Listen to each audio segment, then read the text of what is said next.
Hey guys, welcome back to the channel. This is a story about what if Naruto was sent to Soul Eater. Before I start, please support for more amazing content and do consider subscribing to my channel and share this video with your friends. This is written by Raptor Fanfiction, link in the description and support writer. Let's start the video. Chapter 1 Prologue. Disclaimer. I do not own Naruto or Soul Eater. Short prologue chapter. After this the chapters will be my usual length. Story start. A sound soul dwells within a sound mind and a sound body. This is the principle of those who hunt the souls of Kishin eggs and witches for Lord Death, or as many would know him as the Shinigami. They collect 99 Kishin eggs and one witch soul to present to Lord Death, a weapon known as a death scythe, a weapon worthy of death itself. There is a rare saying though that only Lord Death has ever used. A rare soul resides within the kind heart and a trained body. The rare soul is a rare person that is gifted by death and holds near ultimate power deep within themselves. This soul can only be achieved by those that truly wish for the peace of the world, but also love the thrill of battle, while also having a body trained and touched by death. One must have walked on the path of death and come back alive multiple times to gain such a soul. This soul was desired by all three of the factions in the world. The Kishin eggs wanted the soul to ascend to the level of a Kishin. The witches wanted this soul to gain the power to topple the Shinigami. The Shinigami and his Meister weapon teams wanted the soul for its potential in combat use and to protect it from those that would use its soul for dark desires. Right now we find a shadowy cloaked figure with a cartoonish skull mask and oversized gloves, looking down at a boy of 17 years old, wearing a tattered orange jumpsuit and perfectly intact red cloak covered at the bottom in a black flame design.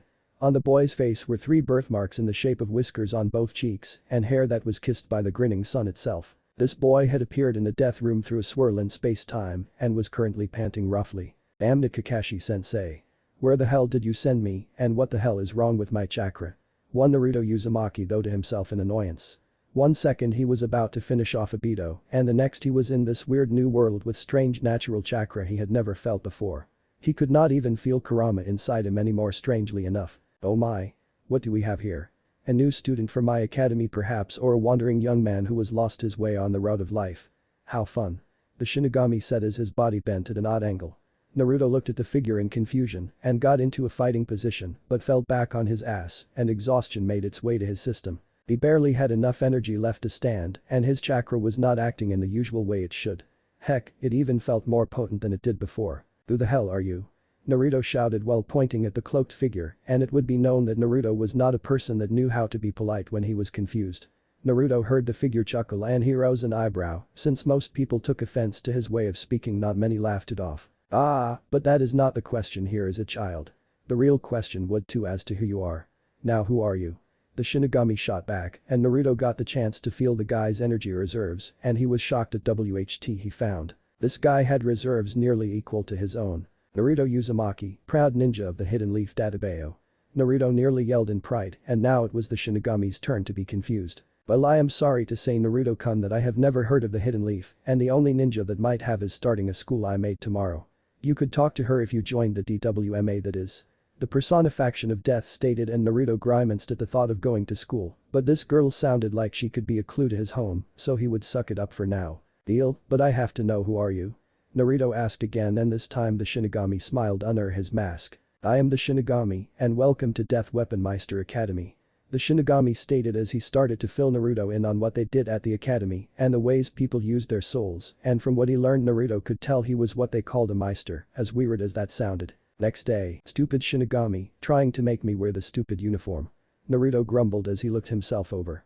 He was now wearing black pants and a gray shirt with a tag that said Meister on it, and the only saving grace he had was that he was still wearing his sage cloak. The sage cloak made everything cooler. Nearly everyone had already gotten partnered up and went to get their classes, and Naruto was still waiting for this Tsubaki girl to show up. Hey you. Sitting there acting all cool. Stop trying to steal the spotlight of the great black star. The man you will surpass even the gods themselves. Praise me. A voice yelled, and when Naruto turned his head he saw a kid with spiky blue hair that he guessed was named Black Star. Kid, I have no interest in praising you, so please just leave me alone. I am waiting for someone important to show up. Naruto said with a wave of his hand. It seems that this Black Star kid did not take rejection very lightly and aimed a punch at Naruto's head. Naruto leaned his head to the left and flipped the boy over his shoulder. This kid was nowhere close to the level that Madara and Obito had in battle, so he had no chance when Naruto impacted his head into the ground and knocked him out. You know, he may have been a little brash, but he is just a kid. Naruto heard another more worried voice say from behind him, and he grinned when he saw her. She fit the description he was given by Lord Death, so he knew she was Tsubaki. Yeah, he was brash, but he still attacked me. Are you Tsubaki no Katsukasa? Naruto asked and she seemed to flinch back from the direct question, like she was not expecting that from him. Naruto used the new skill he learned and saw her soul and tried to figure out her personality. Her soul was yellow with a shy face on it and a ponytail. From what he saw she was accepting of other and a little more submissive than the average person, with a lot of compassion inside her. Yes, who are you? Tsubaki asked and Naruto blinked and concentrated on her again instead of her soul. Naruto Uzumaki. I was told you were from a clan of ninja and wanted to ask you something. I was wondering if you have ever heard of the Hidden Leaf Village in the Land of Fire. Naruto asked and she looked at him strangely. Naruto just sighed at how this ended, but smiled all the same, at least this academy would send him around the world hunting Kishin eggs, so he would be able to continue his search. I am sorry, but I have never heard of it before. I'm sorry. Tsubaki said with a bow, and Naruto sighed. There was no way that he was going to leave this girl without a good partner. A lot of people would take advantage of her kindness, so sucking up his pride he carefully picked his next words. Hey Tsubaki, how would you like to become my partner? Naruto asked and the girl was taken back by his forward question. So far no Meister had asked her to partner up with them before, but she smiled nicely at him. I would be happy to Naruto-san. Tsubaki said with a deep bow, and Naruto gave her a pat on the shoulder and a heartwarming grin. The day was the day that the camellia bloomed in a maelstrom, a flower with no scent and a storm with no end unified. Chapter end. Chapter 2 A Bad Plane Ride. Disclaimer. I do not own Naruto or Soul Eater. Story start. Come on Naruto, you need to wake up. We have a mission today and we have yet to show up late for anything. Tsubaki said as she gently shifted Naruto's shoulder from the couch where he fell asleep at. As it turns out it was tradition for Meisters and weapons to share an apartment so that their soul wavelengths would resonate much better. It had been 3 months since Naruto had gotten here and he was still without a single clue on how to get back, but on the bright side, he found a real friend in Tsubaki and the two of them had already gotten 89 Kishin eggs. As it would turn out the two were a Meister weapon match made in heaven, since Naruto and her were both trained in the ninja arts, they were able to work extremely well together. They had the highest soul resonance in the class at the same time, with their usual bonding rate being over 83%, and they had the second highest amount of Kishin eggs, coming right behind Maka Alburn and Soul Eater with 98. Though in battle Naruto and Tsubaki were much better. Naruto and Tsubaki had also had a change in clothes since they started working together. Naruto wore a sleeveless orange jacket, a short-sleeved blue t-shirt under it, and black pants. He would have worn the sage cloak, but it was too hot in the state they were in to be wearing it. The only unusual thing about his cloths were the fact he placed a red Uzumaki swirl on each sleeve of the t-shirt like he did with all his clothes.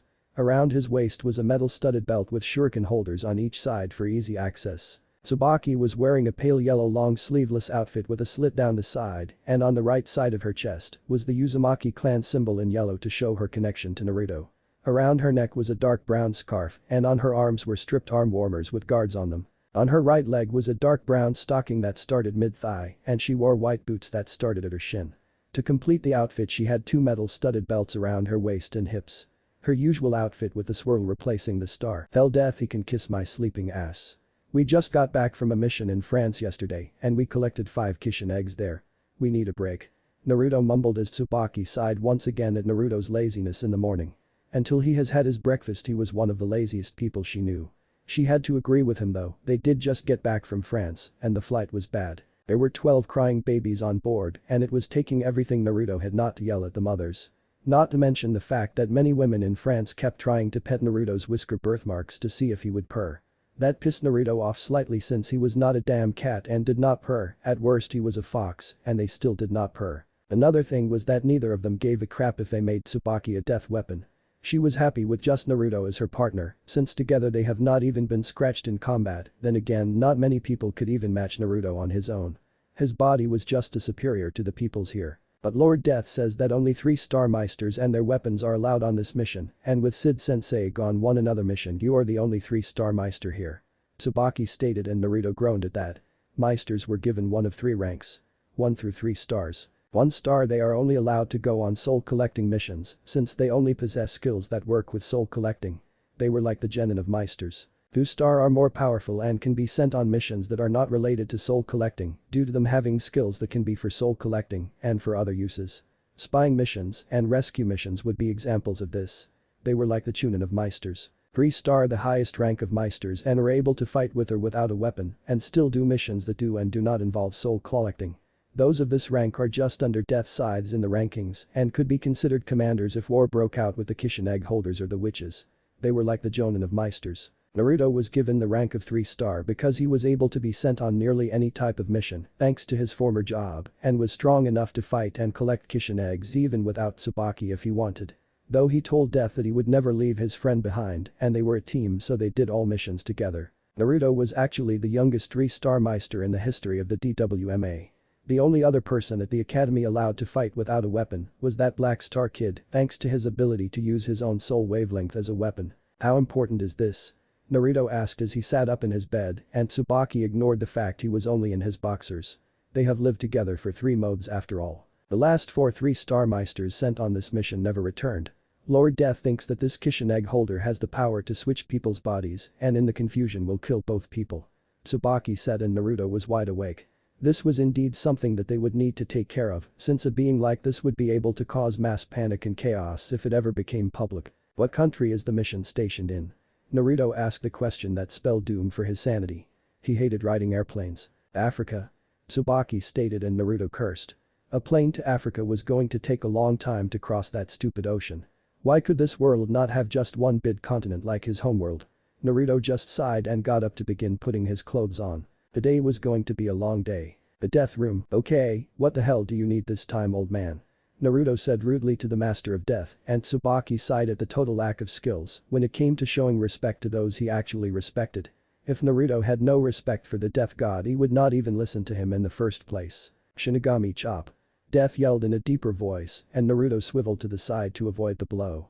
He was already used to getting stuff aimed at him every time he called Tsunade Granny Tsunade to her face, so dodging his chops were not too hard. Please respect Lord Death. He is the one paying us after all. I'm sorry, Lord Death, for how Naruto is acting. Tsubaki said with a bow, while Death waved it off with a cartoonish wave of his giant hand. No problem, my dear, Naruto and I are the bestest of buddies. Some banter should be expected. He said in his cartoony voice. Naruto really could not take anything the man said seriously with that voice and appearance, though he knew not to judge a book by its cover. Says the man that tried to brain me just a few seconds ago. Naruto stated and got a stale look from the Shinigami in return. Anyway. I called you here to inform you of a special mission you will be undergoing. I personally believe that this was not done by a Kishin egg alone, but also a witch. This mission can only be done by you two, since you are the only ones with capturing skills of the right level. Kill the Kishina egg and capture the witch. Death ordered, and Naruto shrugged. It was just one more soul for Tsubaki to eat, so this was only helping them in the end. Capturing the witch would be the only problem, but it worked for Naruto since he was not a big fan of killing women. Gotcha. Naruto stated, and Tsubaki looked like she was going to have a heart attack.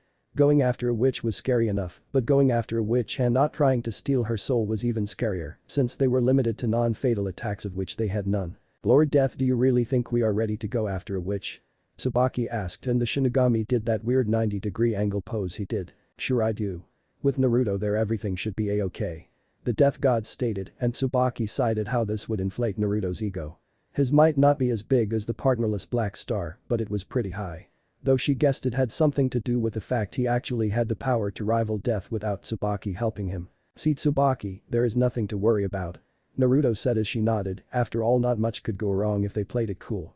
The most would be a partial completion of the mission, where they only get the Kishin egg. Or they accidentally kill the witch with the Kishin. On the plane. Why I hate having to deal with crying brats. Naruto thought as Tsubaki looked up from her magazine and at him with a concerned expression. You want to talk about something to help pass the time? She asked, and he nodded and took out some pills to help with his air sickness. As it turns out, riding a giant toad was not the same as riding a plane. Yeah, that would help. So tell me, are you sure you want to do this mission? You seemed pretty scared of the idea of fighting a witch earlier. If you want to stay away from the battle you can, and I would not think any less of you for it. Naruto offered, and she smiled shyly at his concern for her. Another plus of being Naruto's partner, since he would rather shoulder the burdens of the world before letting his friends go through emotional pain. He took everything people sent at him with a smile if it meant helping his friends. You're so strong, Naruto. As a camellia, I was born quietly and will bloom without being noticed, only to die just as silently. I am a scentless flower that proclaims nothing and will never be noticed, while you are the unrelenting storm that can't be ignored. I wish I was more like you. Tsubaki thought sadly, and Naruto seemed to notice her change of demeanor and wrapped an arm over her shoulders. Tsubaki, if you were just thinking about that stupid scentless flower shit you think about that makes you depressed, then stop. You're Tsubaki, and you smell like vanilla. Also, if you had not guessed by now, I think the camellia is a beautiful flower. Naruto said as Tsubaki felt her heart warm up slightly before she rose an eyebrow when Naruto smelled her. Did you use my deodorant by mistake today? Naruto asked, completely ruining the moment of cool he had. Tsubaki just giggled until she was short of breath and Naruto grinned at having the happed Tsubaki back. This was not the first time she went on about the camellia stuff in her head and it was most likely not the last. You're a fool, you know that right? You have no sense of direction, are obsessed with ramen, and show you're serious-eyed rarely. Tsubaki said and Naruto grinned. You follow me anyway though? He said with a grin as she smiled gently. Then in a way that only those who were in perfect sync could they opened their mouths and spoke in unison. Because if we're fools together, we are that kind of team. Together until the end, no matter how sweet or bitter. The set and the mood was cheerful again.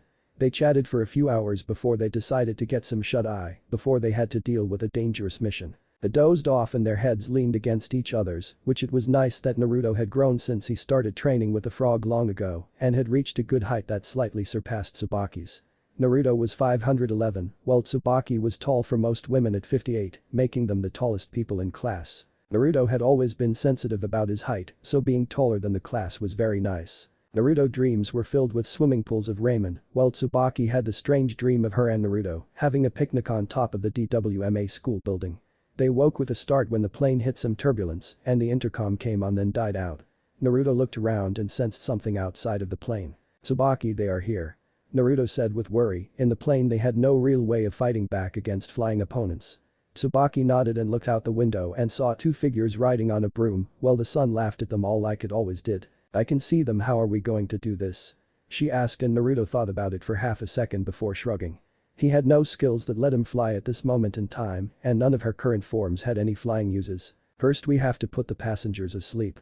Naruto said as he reached into his pocket and unsealed a small ball and nodded to Tsubaki. They both took a deep breath before he dropped the ball and an odorless gas filled the room and soon all those inside this area were soundly asleep. Looking at the door to the cockpit he pulled out a shuriken and threw it into the side so that the door would not open and let the gas into the pilot's area. This way they would still be able to fly. They'd work just like a real ninja. Tsubaki said in spite of the situation and they both stood up and went towards the door leading outside. Naruto looked at her and she nodded and with a jumping glow she turned into a pair of handheld scythes connected by a chain. I am a ninja, Tsubaki. He said as he kicked the door and it was forced open and the two of them were sucked out of the plane before an emergency look closed the door again, but thankfully Naruto was using chakra to stick to the side of the plane. The wind rushed past them and Naruto had trouble staying standing from it. Naruto got a good look at the duo they were going to be fighting and saw that she which was about 12 years old and wore heart-themed clothing, while the Kishin egg holder was a man that looked middle-aged and in full business attire. In the blade of the right side Naruto saw the nude from the top of the breast up Tsubaki about to speak. Now that we are out here, what are we going to do? She asked and Naruto twitched in guilt since he still had not planned.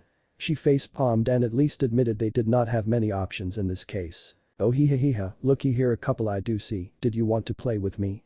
The young witch said with a sadistic smile that covered the bottom exposed part of her face. Naruto blinked at the actual good rhyme and thought on how Killer Bee would want to meet this girl. The man on the broom with her rolled his eyes and Naruto was given an impression he was mute by the scar on his throat. Naruto tossed one end of Tsubaki in the air and grabbed the chain and started spinning one side of her around at high speed until he threw that end of her at the witch. The witch that will never hit me. The girl shouted and Naruto looked at the short chain with a smile. Tsubaki extend. He yelled and the chain grew longer and soon was within striking distance of the girl before she rode around it and it came back to Naruto. Naruto looked back at the blade and saw the image of Tsubaki looked like she wanted to throw up from the view she just got. We are really high up. She stated and Naruto looked over the edge of the plane slightly impaled. They were not in the best position to fight this girl since Naruto's only long-distance attack was made to kill and he needed to be still and gather sage energy before using it anyway. Oh me, oh my. Aren't you just a nice guy? My name is Twisty Hearts and I will teach you pain with my love darts. Now switch with your partner and become much smarter. Twisty the witch said and Naruto blinked as darts with heart-shaped tips appeared by the hundreds around her broom as they flew through the sky. Damn it. Naruto muttered as the darts went flying at them and he jumped to avoid them on instinct and he went right off the plane as two darts phased through him and Tsubaki. As they fell Naruto grimaced at what he was going to have to do to survive this with Tsubaki and himself intact. Raising his weapon he placed her between her teeth and put his hands in the cruise motion, and in a huge puff of smoke, 1,000 shadow clones appeared under him and he started using them he springboards to slow his descent. It took an hour of hopping and using the replacement with his clones, but he was finally able to get the two of them down to the ground safely before they both passed out and Tsubaki was turned back into her human form. A pink aura surrounded them and soon vanished. Next day, Naruto shot up when he heard a manly scream and saw himself screaming on the ground close by him. Naruto blinked a few times as some black hair covered his vision and he looked down to see large beasts with a yellow Uzumaki swirl on the right side of the chest. "Tsubaki?" Naruto asked at the person that looked like him and the Naruto look-alike looked back and saw Naruto looking at him. Naruto had a guess as to what happened and he was hoping that it was not true. "Naruto?" Tsubaki said in his real voice and they both paled when they realized something. They had switched bodies. Naruto sensed the wavelengths they had and saw them slowly going back to their original bodies and sighed in relief since this looked mostly on a time limit. Tsubaki did not have natural soul sensing and did the best thing she could think of. She fainted in Naruto's body. Chapter end. Chapter 3 Annoying Death. Disclaimer. I do not own Naruto or Soul Eater. Story start. Damn that witch. Naruto muttered as they were forced to walk miles to the nearest city. Naruto could already understand why Tsubaki enjoyed his back rub so much. Carrying these things on her chest was killer on the back. Naruto's sweat dropped when he saw Tsubaki's hands running over his body in weird ways. It was weird to watch yourself feel your own muscles. Unlike her, Naruto had actually turned into a girl multiple times, so this was not nearly as bad to him. You know, this may be a good chance to walk a mile in each other's shoes. Tsubaki said helpfully and Naruto sighed at the point she made. He was just glad that they had kept their positions as Meister and weapon the same. Though Tsubaki in Naruto's body turned into a different weapon than in her own body. You say that now, but just wait until one of us has to use the bathroom. Naruto pointed out and Tsunaki stopped walking and a horrified expression took over Naruto's body's face. That would be so humiliating and the fact that Naruto seemed undisturbed by it made her question his sanity again. And again, he was one of the most laid-back people she knew, so this was not going to affect them when all they had to do was defeat the witch to turn them back to normal. How are we going to find the witch? Tsubaki asked after some silence. Naruto gave her a grin and pointed into the sky in the distance. She looked and saw a speck heading towards them at a fast pace and raised one of Naruto's eyebrows. Remember, she is hunting souls of the people she makes switch places. It was obvious she was going to come for us anyway, all we had to do was wait long enough and she would do the finding for us.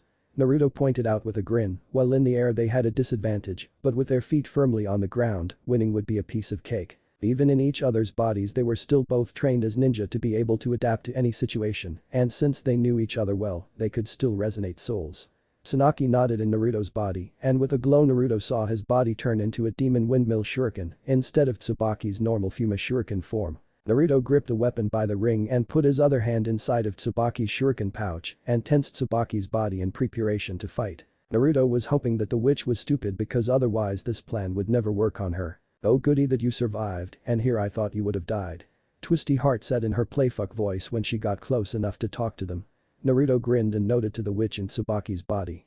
Raising his arm with Tsubaki he threw her at amazing speeds at the witch, but she flew around Tsubaki. Missed me, now you have to kiss me," she said happily while the Kishin egg holder shook his head from behind her and wished he had the ability to talk. The witch put her hand to her mouth and blew Naruto a heart-shaped kiss that soared at him and exploded when it hit the ground. This. Naruto yelled as he threw over a dozen regular shuriken at the witch at even faster speeds than he threw Tsubaki earlier. Though that mattered little to the witch who just flew around them, the shuriken kept going until the flew to Tsubaki's flew form. With a twitch of his finger Naruto had the ninja wire connected to shuriken go through the ring on Naruto's transformed body. Soul resonance. Long distance shuriken dance. Naruto and Tsubaki yelled as one, and the witch looked at Naruto in a confused manner before her gaze shifted to a shining light behind her and she saw extremely colorful glowing shuriken with lengthened bladed coming back towards her and the Kishin egg's holder. She was about to fly away before Broom refused to move. Looking down in panic she saw her bell of broom had wire wrapped it. Deciding that her broom was not worth her life, she leaped down onto the ground right as the soul shuriken cut right through her minion and her broom. The two broken pieces of the broom fell to the ground while the Kishin egg holder turned completely black and his body disappeared to reveal the red stone-covered Kishin egg soul. Smart you may be but you have yet to play with me. The witch yelled angrily as Naruto and Tsubaki's body caught the shuriken and it turned back to normal now that its job was done. Naruto smirked at the witch at ruining her only advantage in the battle. Without that broom she was unable to fly away. Play with you I will, but I play to kill. Naruto rhymed as Twisty Heart lowered her hood to reveal pink hair and pink eyes, shaped like hearts glaring at him. Naruto saw the witch make a heart with her hands and pointed the open area of it at the two of them. Love hearts, loving heart bullet. The hard witch yelled as a pink heart-shaped beam rushed at Naruto at high speeds. Naruto gave Tsubaki a mental command and she used Naruto's body to transform into a smoke bomb with blonde hair and a smiling face. Naruto raised it above his head and slammed it into the ground so that the area was covered in smoke. Tsubaki dummy mode, Naruto ordered quietly to the standing vision of himself next to him. Tsubaki nodded and she was surrounded by leaves until they revealed her transformed into herself in normal form. This was her dummy weapon mode where she took on the appearance of another person. She nodded and felt glad to be back in her own body while it lasted and set to work on the plan. While the smoke was still up, the two separated and went to different areas. Love hearts, spinning roses. Twisty Hearts yelled as a tornado made of rose petals blew away the smoke around the area and she laid her eyes upon the girl's body that had been causing her so much trouble. Love hearts, broken heart surprise. She yelled and raised her hands above her head as a large black heart formed and then she made a throwing motion and it soared at Naruto. But then in a glow the Naruto in Tsubaki's body was proven to actually be Tsubaki and Naruto's body transformed into Tsubaki as she glowed and turned into a smoke bomb and covered the area in smoke once again. Love hearts, love Kaya. Twisty yelled as she felt hands grope her boobs from behind, but before she could respond with female-powered violence, Naruto put magic-canceling handcuffs on her wrists, then added a metal choker that connected to the handcuffs and stopped her from moving them. Once the smoke cleared, the first thing Naruto and Tsubaki noticed that without her magic, the two had switched back into their real bodies and that Tsubaki was still groping the witch. Beep. The girl squeaked as she jumped back with her hands off the witch that had been causing them trouble. Naruto reached into one of the shuriken pouches at his sides and breathed onto the mirror. Using his free hand he wrote 4242 to 564 on it and the mirror changed to show death and spirit standing in the image of the mirror. Naruto reporting an old man morning spirit, how's Maka doing? Naruto asked and the red-haired man whined before curling up into a ball. Death looked at his death scythe in annoyance and gave him a reaper chop to the head and Naruto just had to grin at what he caused. How are you doing, Naruto? Did you complete the mission yet or did you run into some trouble? Death asked in a show of concern for one of his top meisters. Naruto smiled and nodded to both questions. Yes, the mission is completed, but we ended up falling out of the plane on the way to the last seen location when the witch attacked the plane we were on. The Kishin egg has already been collected by Tsubaki, putting us at 90 Kishin eggs, but I question what you plan on doing with the witch. Naruto asked and the Shinigami's eyes turned into triangles to show his anger on the subject. She will be spending the next 10 years in prison or will be under the watch of one of my best operatives. Though I was wondering if you need a ride back from your current location. Since from what I can tell the nearest airport is over 300 miles away. Death said and Naruto paled at the distance they would be walking if they did not accept the ride. Please send something to pick us up. Naruto asked as Death made an exaggerated nodding motion. He sighed in relief and put the mirror back into his pouch and made his way back to Tsubaki. Death is sending something to pick us up, so we are stuck here for a while. So we might as well just sit tight. Naruto said as he brushed off the glare Twisty was giving him. Suddenly an idea came to him, moving over to Tsubaki he whispered something into her ear and she smiled at him with a nod. Please stop whispering, I want to know where I'm going. Twisty said in her usual sing-song voice that she did no matter what. It was bad enough that she was going to be put to death or made to become the last ingredient of a death scythe, but them mocking her was adding salt to the fresh wound. Don't worry about that, you will be well taken care of in the prison you will be spending the next 10 years in. After all, you have been killing a lot of people just to feed their souls to the Kishin egg. But don't let that bother you, I am sure you will have a lot of fun spending so much time alone in a dark prison cell and only your own insanity to keep you company. Actually you should start worrying now. Naruto taunted with a grin that made the witch gulp in fear. She was starting to regret trying to make a Kishin now. Naruto, please stop taunting Twisty-san. Tsubaki reprimanded gently and Naruto nodded with a frown. He rather enjoyed taunting people that were going to jail, since a lot of them deserved it. Spoil sport. Naruto said with a childish pout that made Tsubaki look away so as not to give in to him. She had to stay strong like she did when she was denying Naruto ramen, though that usually ended up in a small fight which Tsubaki usually lost except that one time she hit in him the balls on accident. That one had Naruto ignoring her for the rest of the day. 1 week later, hey Naruto and Tsubaki, how are things going with the two of you? Naruto and Tsubaki heard a female voice say and when they looked they saw Maka Albern and Soul Eater heading towards them. Things are going great, just 9 more Kishin eggs and we are good to go for making Tsubaki a death scythe. How about you two, how close are you? Naruto asked as they got more and more depressed. Are you two okay? Tsubaki asked at the depressed team. Naruto laughed when he remembered a rumor he heard. Wait, did you two go after a witch and find out it was not a witch until after Soul Eater and you got all your souls taken by death? Naruto asked as he dodged a book aimed at his head from Maka. Naruto brought his fist up to his shoulder and hit an oncoming black star in the face. Looking down at the teen, he grinned. You know, the best way to surpass a god is to actually land a hit on one. Naruto stated helpfully as Black Star shot up and grinned at Naruto. Just what I would expect from my rival to godhood. If you did not shine at least as bright as me, you would not be a very good rival. When I surpass God, I will make you my second in command. Black Star yelled, and everyone present rolled their eyes at the blue-haired teen. Yeah, you should just worry about finding a partner. It will help you get stronger much quicker. Naruto stated, and Black Star laughed much like how Naruto did when he was younger. Ha! I am Black Star, and I will surpass Gid without a partner to hold me back. Black Star yelled as the group went to the classroom. Once they all sat down in their seats, Naruto leaned back in his chair and decided to take a nap for the rest of class. Tsubaki lowered her head in shame at her Meister's antics, but did nothing to wake him. Before falling asleep, he noticed that Tsubaki had forgotten her scarf today, so her cleavage was showing. He filed that away in his awesome section of his brain. Hey guys, did you hear about the attacks on the students here lately? Soul asked, and those awake gave him curious looks.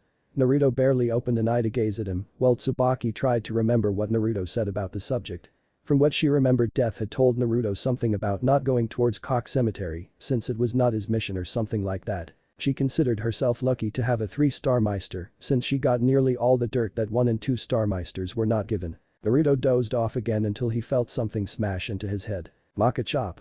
Naruto got up and rubbed his head to see Maka with her arms crossed and an annoyed look on her face. Looking down at the teacher, he saw the cause of her anger was that her dad was the teacher today. Maka, that was a bitch move. I was having the perfect dream where I was being fed ramen by hundreds of cute girls wearing nothing but aprons. Naruto stated, and he dodged another Maka chop but got a shuriken to the forehead from Tsubaki. Naruto just continued to describe his dream in vivid detail, and men around the room started taking notes, and even Spirit was drolling. And then the police came and sent me to jail, but I killed all the other prisoners and smoked all their cigarettes while digging a tunnel with a spoon. Naruto finished as everyone looked at him like he was insane. Tsubaki was begging for her life to end out of embarrassment and even had an I'm-style tears going her face. That sounds like an awesome dream. Black Star mumbled as he tried to think up an idea to have an even better dream. Pretty cool, man, you should not have made him wake up Maka. Soul said while Maka's temper boiled over. But we were asked to go to see Lord Death. Maka yelled in frustration while Naruto chuckled and got up. He and Tsubaki started towards the death room with a slow walk while the others followed once they realized that Naruto and Tsubaki were leaving. In the death room, hell no. Naruto yelled to Death as everyone looked at him strangely. What was he yelling for? Well, hello to you too. I didn't say anything though. Death stated, and Naruto crossed his arms. Okay then, what were you going to say? Naruto asked with a smile. I was going to before Naruto interrupted again. Wrong. I was going, screw that. I was wrong again. I was hungry. The two of them stared at each other for a while as everyone's sweat dropped at the way the two talked to each other. Lightning shot in between their eyes as killing intent filled the area, but it soon disappeared and was replaced with screaming at the Shinigami's next words. You are all taking remedial lessons. Ooh. Naruto yelled comically before being forced to dodge strikes from both Maka and Death. Please stop being overdramatic, Naruto. I know you don't care. Tsubaki said, and Naruto stopped his yelling and gave her a nod with a smile. He just felt like annoying the hell out of Death and the others today. Sir? Aren't remedial lessons for dumb people? Maka asked, and Death went into lecture mode that all adults and teachers had. Nope, as Meisters your job is to collect and feed your weapons 99 Kishin eggs and 1 witch soul in that order. Aside from Tsubaki and Naruto, you and Black Star have collected 0 souls, and Black Star has no partner period, something we need to change. Naruto and Tsubaki are only taking this test because Naruto's last test score was -5. Death said, and Naruto grinned proudly at scoring the said to be impossible negative numbers. If you fail this lesson, your punishment will be being expelled from the DWMA. Chapter end. Chapter 4 Soul Searching. Disclaimer. I do not own Naruto or Soul Eater. Story start. So this is Hook Cemetery. Well, it has character. Naruto muttered as the group walked into the graveyard, and both Maka and Soul were sulking at the chance of being expelled if they all failed this test. Naruto was not worried at all though, since he had gone on much harder missions before with Tsubaki and even leading small teams of Meisters into places where the odds were stacked against them and led the team to victory. Expelled, dropout, failure. Maka kept muttering under her breath as she leaned up against a tree. Naruto looked to her weapon to him in a similar condition, and Naruto looked over to Black Star and saw him banging on Sid's gravestone. Naruto suddenly was not so sure about the odds of success anymore. So uncool. Soul muttered sadly as Black Star started to pat him on the back. Naruto leaned over to Tsubaki and whispered into her ear. Watch them, I am going to start laying a trap to catch Sid when he shows up. If anyone asks, say I had to use the restroom. Naruto said as she nodded and he disappeared in a gust of wind. Tsubaki suddenly felt that they would not even notice him gone with how Black Star was convincing Soul to piss on Sid's grave. Isn't anyone going to try and stop them? She thought in shock, but that became more serious when she felt something moving under the ground. It did not feel like Naruto, so that meant it had to be Sid, and he was moving right under Maka. Running towards the tree. Maka was at Tsubaki, did a spinning jump and transforms into a giant shuriken just as a blue Sid came up from the ground and tried to grab Maka. He jumped back from surprise at the weapon headed straight at him and felt a stab in his gut when Tsubaki turned into a ninjato in midair and lodged in his stomach. Training with Naruto all these months taught her ways to use herself in battle without him, though she preferred to be in Naruto's hands. Erg. Not going to work. When I was alive something like this would not stop me, and that hasn't changed. Sid yelled as his hand made to pull Tsubaki out, but she glowed blue and turned into a giant shuriken again and caused the wound to grow more serious. He pulled her out and threw her to the side, but was too wounded to do anything when golden chains came out of the ground and sunk into his flesh. Turning his head he saw Naruto's dirt-covered upper body sticking out of the ground with golden chains coming out of him randomly. It may have taken a while, but he had finally learned how to make the same chains as his mother. Maka. Resonate with Soul now. Black Star, hit him with your best shot while they charge up. Naruto ordered as Soul jumped and in his transformed state landed in Maka's hands. Black Star ran at Sid with a happy grin. I was saving this to use against Naruto, but it doesn't matter right now. Black Star big wave. He yelled as he hit the zombie man with both his elbow and his fist while sending his soul wavelength into the undead man. Little orbs appeared around the two before they vanished and Naruto grinned when Maka started resonating with Soul. Tsubaki. Naruto yelled as he held his hand out of the ground in the air and soon she transformed into chain scythe form while Naruto used one of the blades to spin the other by the chain. Swirl in resonance. Spiral Hunter. The two yelled in sync as the glowing image of a full moon appeared along the chain and blade like a spinning saw. Jerking his arm her sent the energy disc right at Sid's unprotected back. Witch Hunter. Maka said as she swung her crescent moon-shaped Energo blade at Sid but slipped and hit Naruto hard enough to knock him out of the ground and get rid of the chains on Sid as the zombie ducked the deadly disc coming at him. Blood shot out of Naruto's new wound and mouth from the blow he was unable to dodge. He was half stuck in the ground and holding Sid in place after all. Ah! He yelled when his back slammed into the tree and the airborne chain scythe blade went into his shoulder. Tsubaki transformed back into her human form and went to his side and looked at the blood that was on her hands in horror. A weapon hurting their own Meister was the greatest shame since it was the weapon's job to protect the Meister while they were in battle. Naruto, I'm so sorry. Tsubaki said as she pressed her hands down on the wound to stop the blood from escaping. Maka herself was looking at what she did in horror while Black Star showed concern for his rival. Sid took this as his chance to smack Maka across the cheek and force her to let go of Soul. It's fine Tsubaki, this is nothing but a flesh wound. I can still fight. Naruto said as he stood back up and ignored Tsubaki's protest. He had taken a hole in the chest before, this normally fatal wound on his chest was nothing compared to that. Though the stab wound through his shoulder might be a problem. He could not even feel his right arm since the blade actually went all the way through. Damn it Maka. The plan was going perfectly until you slipped. Naruto though in annoyance as he slammed his foot on th ground and more chains wrapped around Sid just as he was about to slam a tombstone into Maka's head. This would have gone much smoother if he had just been sent alone. He worked best with just him and Tsubaki. Everyone else literally got in the way or ruined his plans. Naruto ran for a yard and grabbed a still weaponized soul and tossed his to Maka, who caught him and held the blade at Sid's neck with a deep purple bruise on her cheek. Gotcha. She muttered before Tsubaki transformed her ponytail into a chain and had it wrap around Sid as Naruto's chains vanished. He took a knee and placed a hand on his chest as the wound started to stitch itself together at an alarming rate until not even a scar remained while the stab in his shoulder remained healing. The whole process took about half an hour while the others waited with patience. You okay? Maka asked with worry before being punched in the face and Naruto had fist outstretched.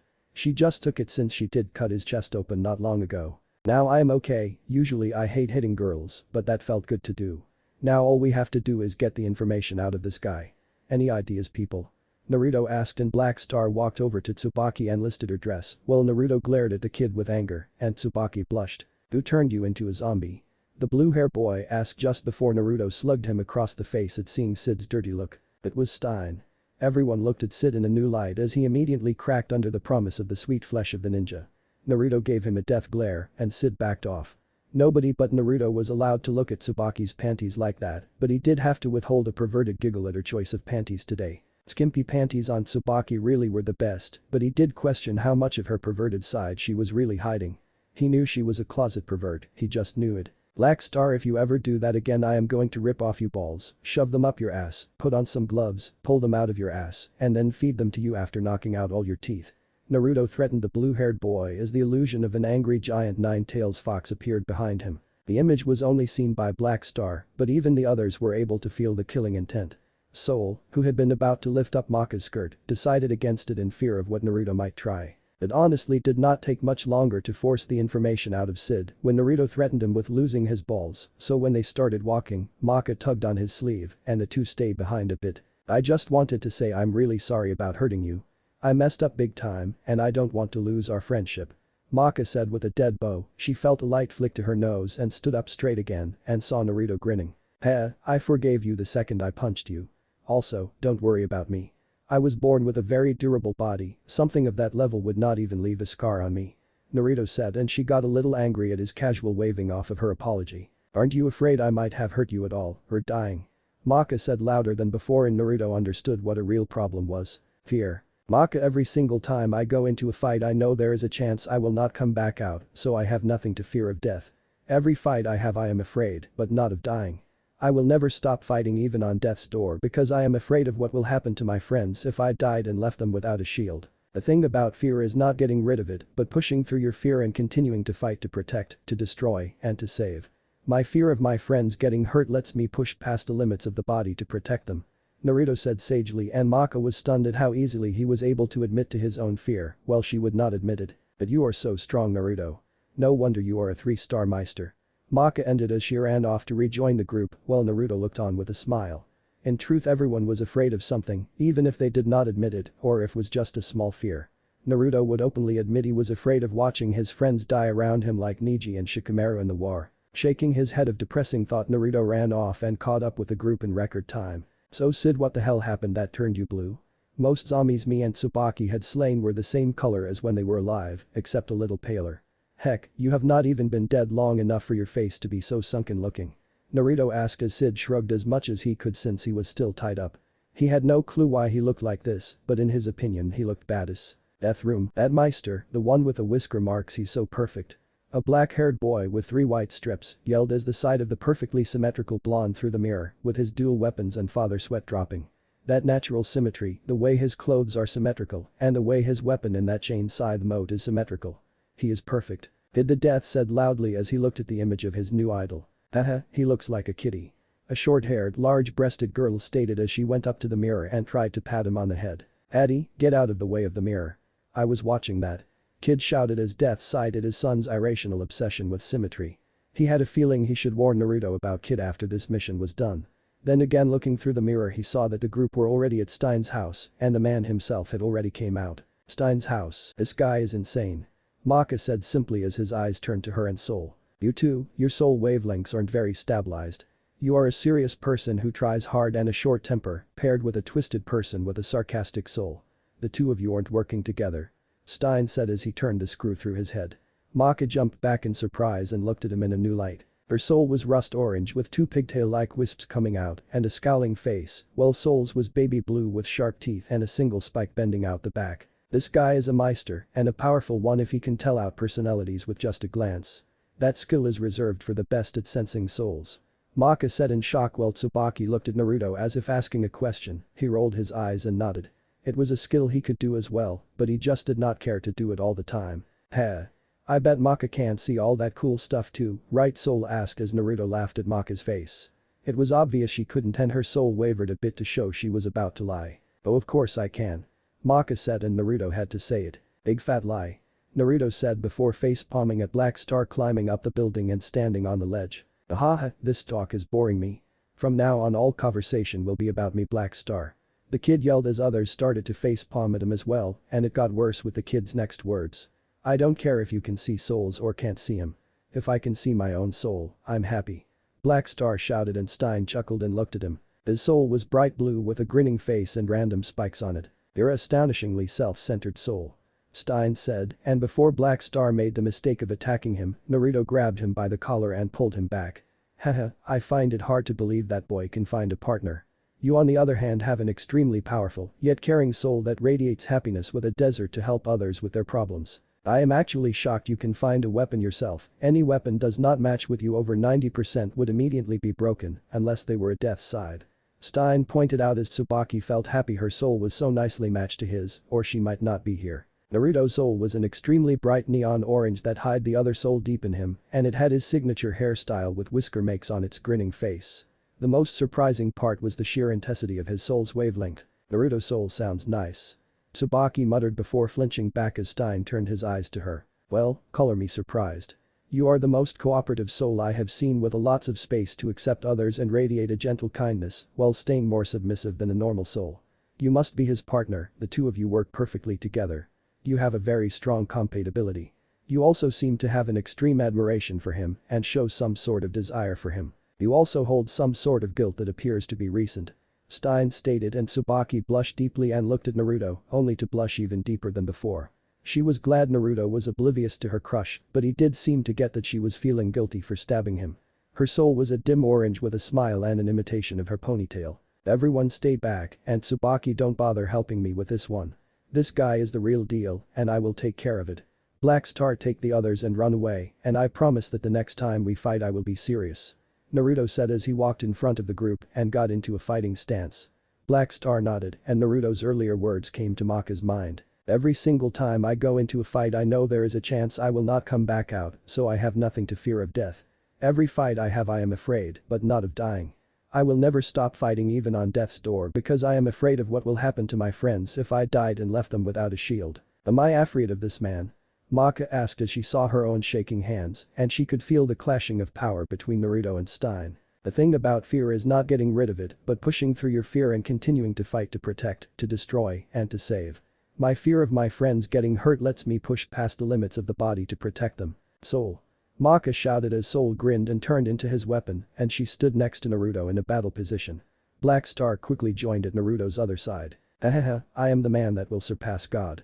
I can't be running away from this freak," Black Star yelled and Naruto smiled, it was like being on Team 7 again. Tsubaki released Sit and jumped up in the air and transformed in giant shuriken form and landed in Naruto's left hand. "Sorry Naruto, but even if you forbid it I will never abandon you, that is my ninja way after all," Tsubaki stated as her mostly nude form appeared to him on the blade of the weapon. He smiled at the reminder of the stories he told her about his own nindo. "Haha, looks like your motto lives on even in this world, sensei. Those who break the rules are scum, but those that abandon their comrades are worse than scum," Naruto muttered so low that nobody else heard him but Tsubaki. "Clap clap clap, congratulations, you passed the makeup exam." Later that night, "I hate today. I had to go to school, was called to do a mission, nearly got cut in half, and was stabbed in the shoulder.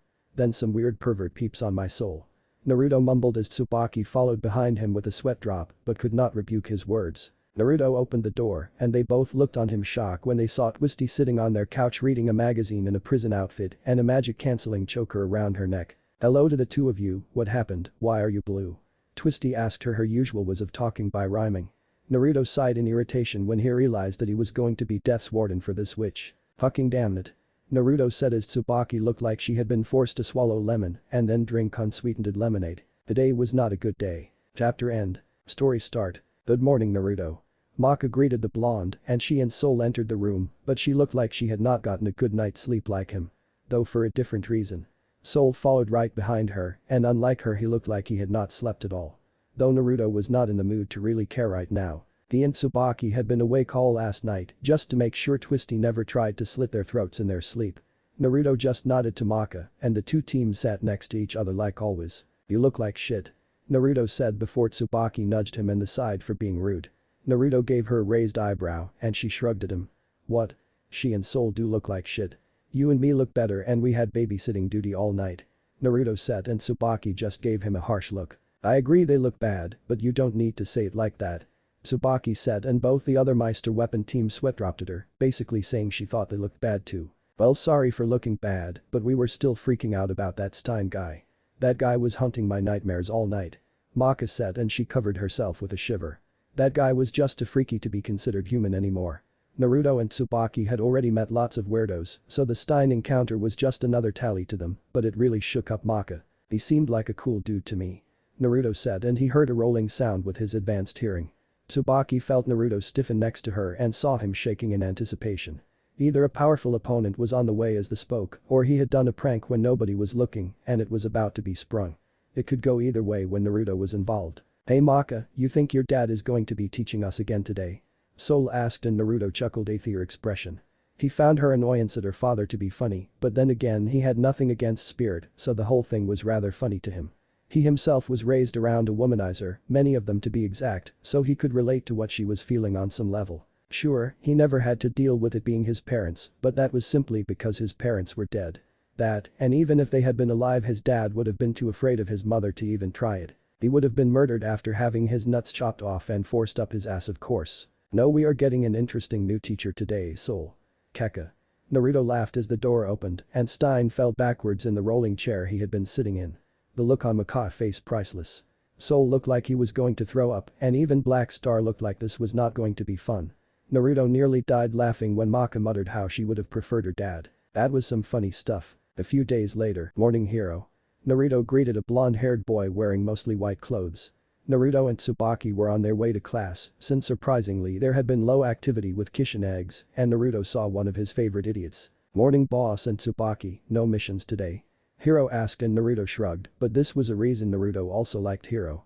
He reminded him a bit of Konohamaru, both of them seemed to have infinite respect for him and called him boss. Tsubaki just smiled at the blonde teenager and wished morning greetings done. They all went towards class and sat in their respective seats where Naruto did what he always did in class, sleep, until Tsubaki told him something interesting was happening. "Hey Tsubaki, have you seen Soul anywhere?" Maka asked in curiosity and ignored Naruto sleeping. He did it nearly every day and nothing she could do would stop it. Before she could answer Stein came in with the usual thing that they would dissect. "Today class we are having another wonderful dissection," Stein said happily and most of the people's sweat dropped and Maka just had to point something out. "Sir, we have done nothing but dissections since you got here," Maka pointed out and Stein just gave a pleasant grin. Next to him was one of the rare bird of the world on the brink of extinction and he was going to cut it up. It was what he did. He dissected things, took them apart, put them back together wrong and saw if they would still work. He was a scientist, a mad scientist. Maka then decided the effort of talking the teacher out of it was not worth it and decided to do what she had found an interest in lately. Looking at Naruto's soul and trying to find out what was wrong with it. It was just naturally bigger than everyone around them and unlike Stein, she had been around Naruto to notice some things he had missed when he looked at Naruto. Around his soul seemed to be some kind of chains suppressing a truly staggering amount of size and power and she could tell he did it to himself. He was holding back his power to the bare minimum and it still outclassed everyone around him. And deep within his soul she could see another soul. This one was very easy to miss since it was the same color as Naruto's soul and it tried to remain hidden. "It kinda looks like a fox. With 9 tails." Maka asked herself as she gazed upon Naruto and tried to use words to describe his soul. Powerful. Kind. Godlike. Compassion. Love. Fun-loving and the last word seemed to escape her. "Stein-sensei. Soul and Black Star are fighting someone outside." A random student yelled and Tsubaki nudged Naruto in the side. He grunted awake and gave her a look, but he got up and followed her, Maka and Stein all the same when they started towards the door. He stayed a bit back and when he got outside what he saw would forever be ingrained into his head as one of the funniest things he would ever see. Even the time he had tricked Sasuke into dressing like a duck would pale in comparison to this scene right here. "Let's break up," Naruto heard Soul say to Black Star and everyone that had come outside had varying expressions. Maka looked shocked with Tsubaki and like himself Stein was finding amusement in the whole thing. "Well, what do you mean? Soul?" Black Star asked with a worried look on his face and Soul turned his face away from Black Star. "When I am close to you like this I feel like I am going to end up hating you," Soul said and Naruto had to bite on his fist to keep from busting a gut laughing. Maka now looked plain annoyed and he could see Tsubaki was conflicted with her inner pervert over this scene. Naruto also saw the Shinigami Zuna smell. Weighs over holding 2 guns. Naruto had been forced to see enough baby pictures of Death the Kid and the fact unlike others Naruto knew the secret behind Kid's birth, if you could call it that. His SNESing abilities were too high not to notice it. "Can I shoot them now?" Kid asked his 2 weapons and Naruto was too busy laughing to hear what the weapon said back. "I see, can we at least still be friends?" Black Star asked and Naruto had to wrap an arm around Tsubaki to keep from collapsing to the floor in laughter. She had her arm around his waist to help support his weight, and even she had to admit something that was really gay. "We'll always be friends, Black Star," Soul said loudly, and the two shared a man hug. Nope, just a regular hug. Soul. Black Star. Naruto was thankful for when he saw two pinkish blasts of soul wavelengths hit the two idiots in the head. Any longer and he seriously would have died from laughter, but it seemed that right after they decided to still work together, they were getting their asses handed to them by the Meister weapon trio. The souls of those weapons, they seemed to feel great admiration for Kid, and the same can be said for Kid and his feelings of admiration for them. This fact lets them resonate so well and even excel past what would be considered normal for such rare pairings. Naruto thought, though he sweat dropped at the end of the fight when he saw Kid start spewing blood from his mouth at the fact Soul cut some of his hair off the left side, but not the right. That took OCD to a whole new level. That was some really stupid stuff. Can you really even call that a fight? Naruto asked Tsubaki after he had recovered from his fit of laughing and let go of her. I don't think so, Tsubaki started to say before she was cut off by a pink streak going under her vision and stopping in front of Naruto. There, standing in her usual prison jumpsuit, was Twisty holding out a boxed lunch. I thought you might be PECKISH, so here is some fried FISH. Twisty said in her usual sing-song voice as her pink heart-shaped eyes looked at Naruto in hope. Tsubaki was silently sending wished of death and pain at the witch, as everyone else was more concerned about Lord Death coming to get his son. Naruto chuckled and took the lunch from her, since after living with her for a few days, she reminded him of B from her rimming, and he could not stay cautious around her. She was just so perky. Naruto-kun, are you sure you should be accepting food from the little girl that we are watching? Tsubaki asked, and even she did not know that she was being rude. That had come out much more rude than she had intended it to come out, but she was annoyed that someone that had basically nearly given them both permanent sex changes was making food for her Meister. Twisty on the other hand looked down at her rather undeveloped body and gained a tick mark on her forehead when she compared it to Tsubaki's body. What is wrong with that? She knows that if either of us die before the time limit is up, the collar on her neck would take her magic away for the rest of her life and then shock her to death. Naruto said, and Twisty looked at her skull collar in shock. She had not known that little fact about the collar before then. Apparently Tsubaki had not known that either, since she was just as shocked as Twisty was. They saw each other's shocked looks, and those looks soon turned into glares, and those glares sparked lightning between their eyes. I will have Naruto-kun for me, you dirty little flea. Twisty thought, and her eyes said everything to Tsubaki. While Naruto just left to go talk to the Shinigami. Tsubaki on the other hand showed that even if she was a very nice girl, even she had things she would not give up. Naruto being one of those things. Naruto is my Meister, and I won't hand him over to a witch like you. Tsubaki thought as the pink-haired girl and herself pressed their foreheads together. The rivalry between witch and weapon was formed, and the unknowing object of their affection and desire to protect was unknowing to their internal fighting. While this was going on, Naruto had already started talking to the death god. The old-timer, so this is the famous kid you brag about, eh? Naruto commented before hopping to the left. Reaper chop. You know that is almost never going to hit me, right? Naruto asked, and the Reaper became cartoonish once more. Oh dear me, I would never dream of hurting one of my prized 3-star Meisters. That would be insane of me.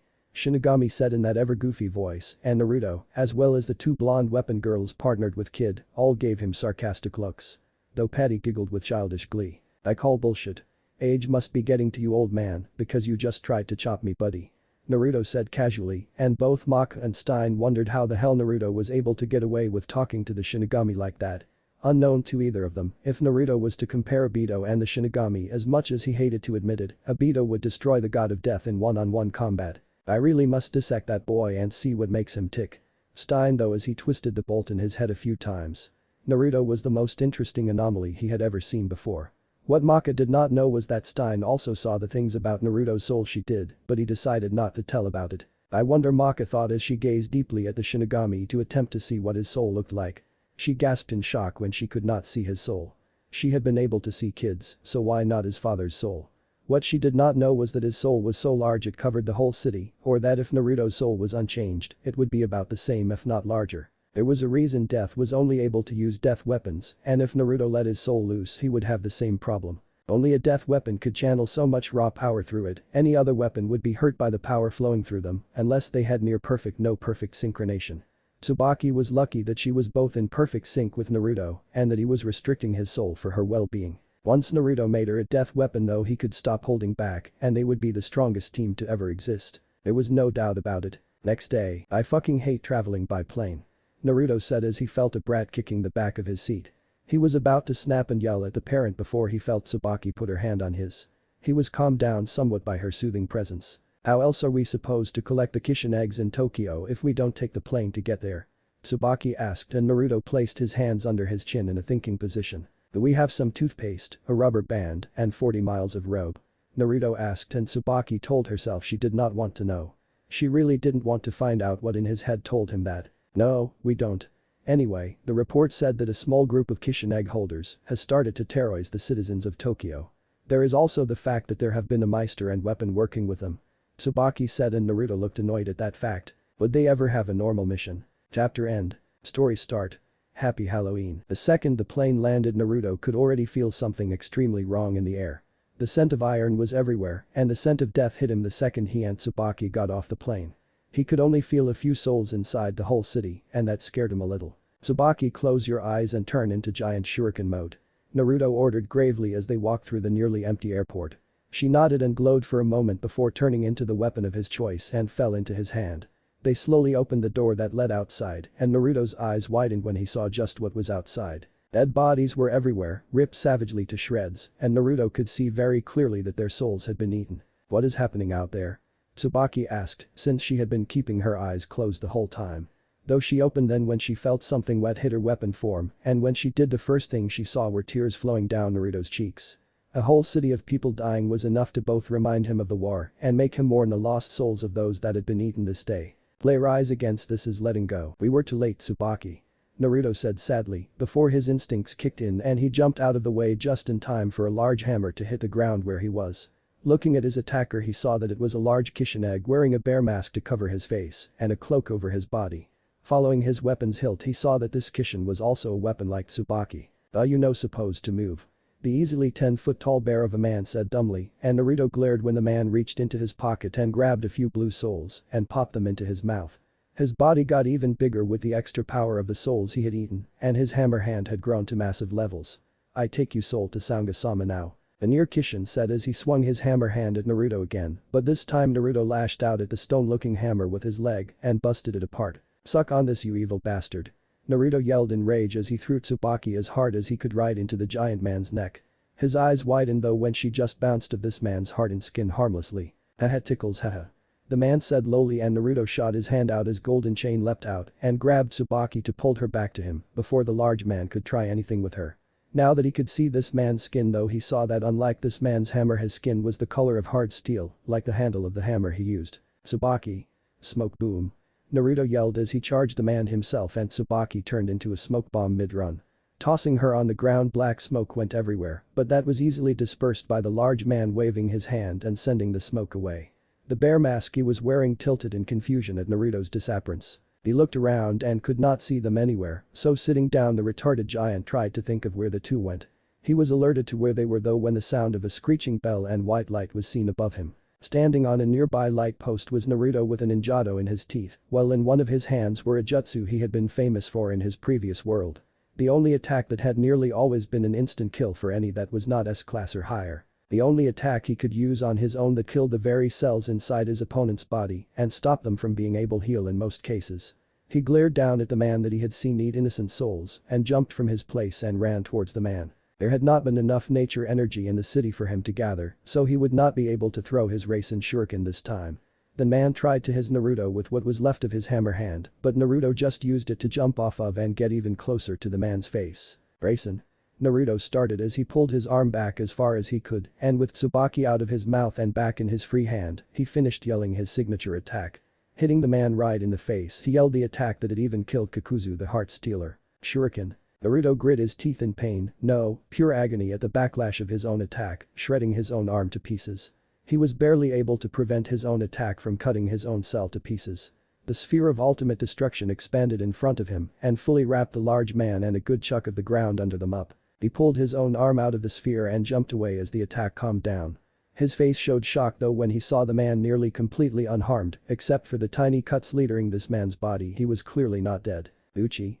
Man, childish man yelled as his mask cracked away. TP reveal a man with a thick beard and dark gray skin. What the fuck this is guy's skin made of?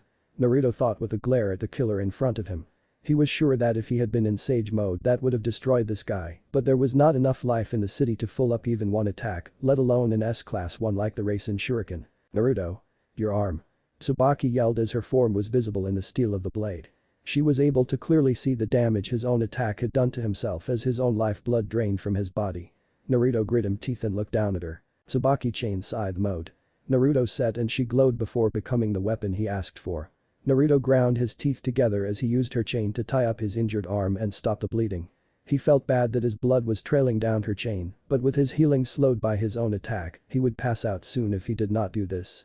Then they were both doomed. Naruto, be careful. Tsubaki said as her form vanished from the blade. He nodded and looked around quickly for any advantages he could find. He grimaced when he saw that his attack had destroyed the airport they had started fighting at. He then flexed his injured and saw that he could still move it a little, but not enough to swing Tsubaki around. Okay, from the way those cuts are bleeding that did enough damage to at least slow him down even more. The fact they are bleeding means his insides aren't as hard as his skin or bones, so I would bet that if I can slip into his guard, I can use them to my advantage. Naruto thought as he channeled chakra to his legs. Sprinting at the man he ducked under his large fist and saw a shallow cut on his armor, swinging his partner at him, he grinned when she sunk deep into the cut and made it larger. Blood squirted on his face and clothes, and soon the fist fell to the ground with a thud. Ah! The large hairman said as blood shot out of his cut-off limb. Tsubaki. Naruto yelled with a serious look, and her image nodded in the blade of the chain scythe. Right. She yelled as they started one of their techniques they made for unique soul resonance. Every mode she had used a different special skill or even many skills. The blade of the chain scythe in his hand glowed a rainbowish blue, and her blade extended into the shape of a crescent moon and grew even larger. All in all it looked similar to the witch hunter Maka and Soul used, but on a smaller scale, since she was a smaller weapon.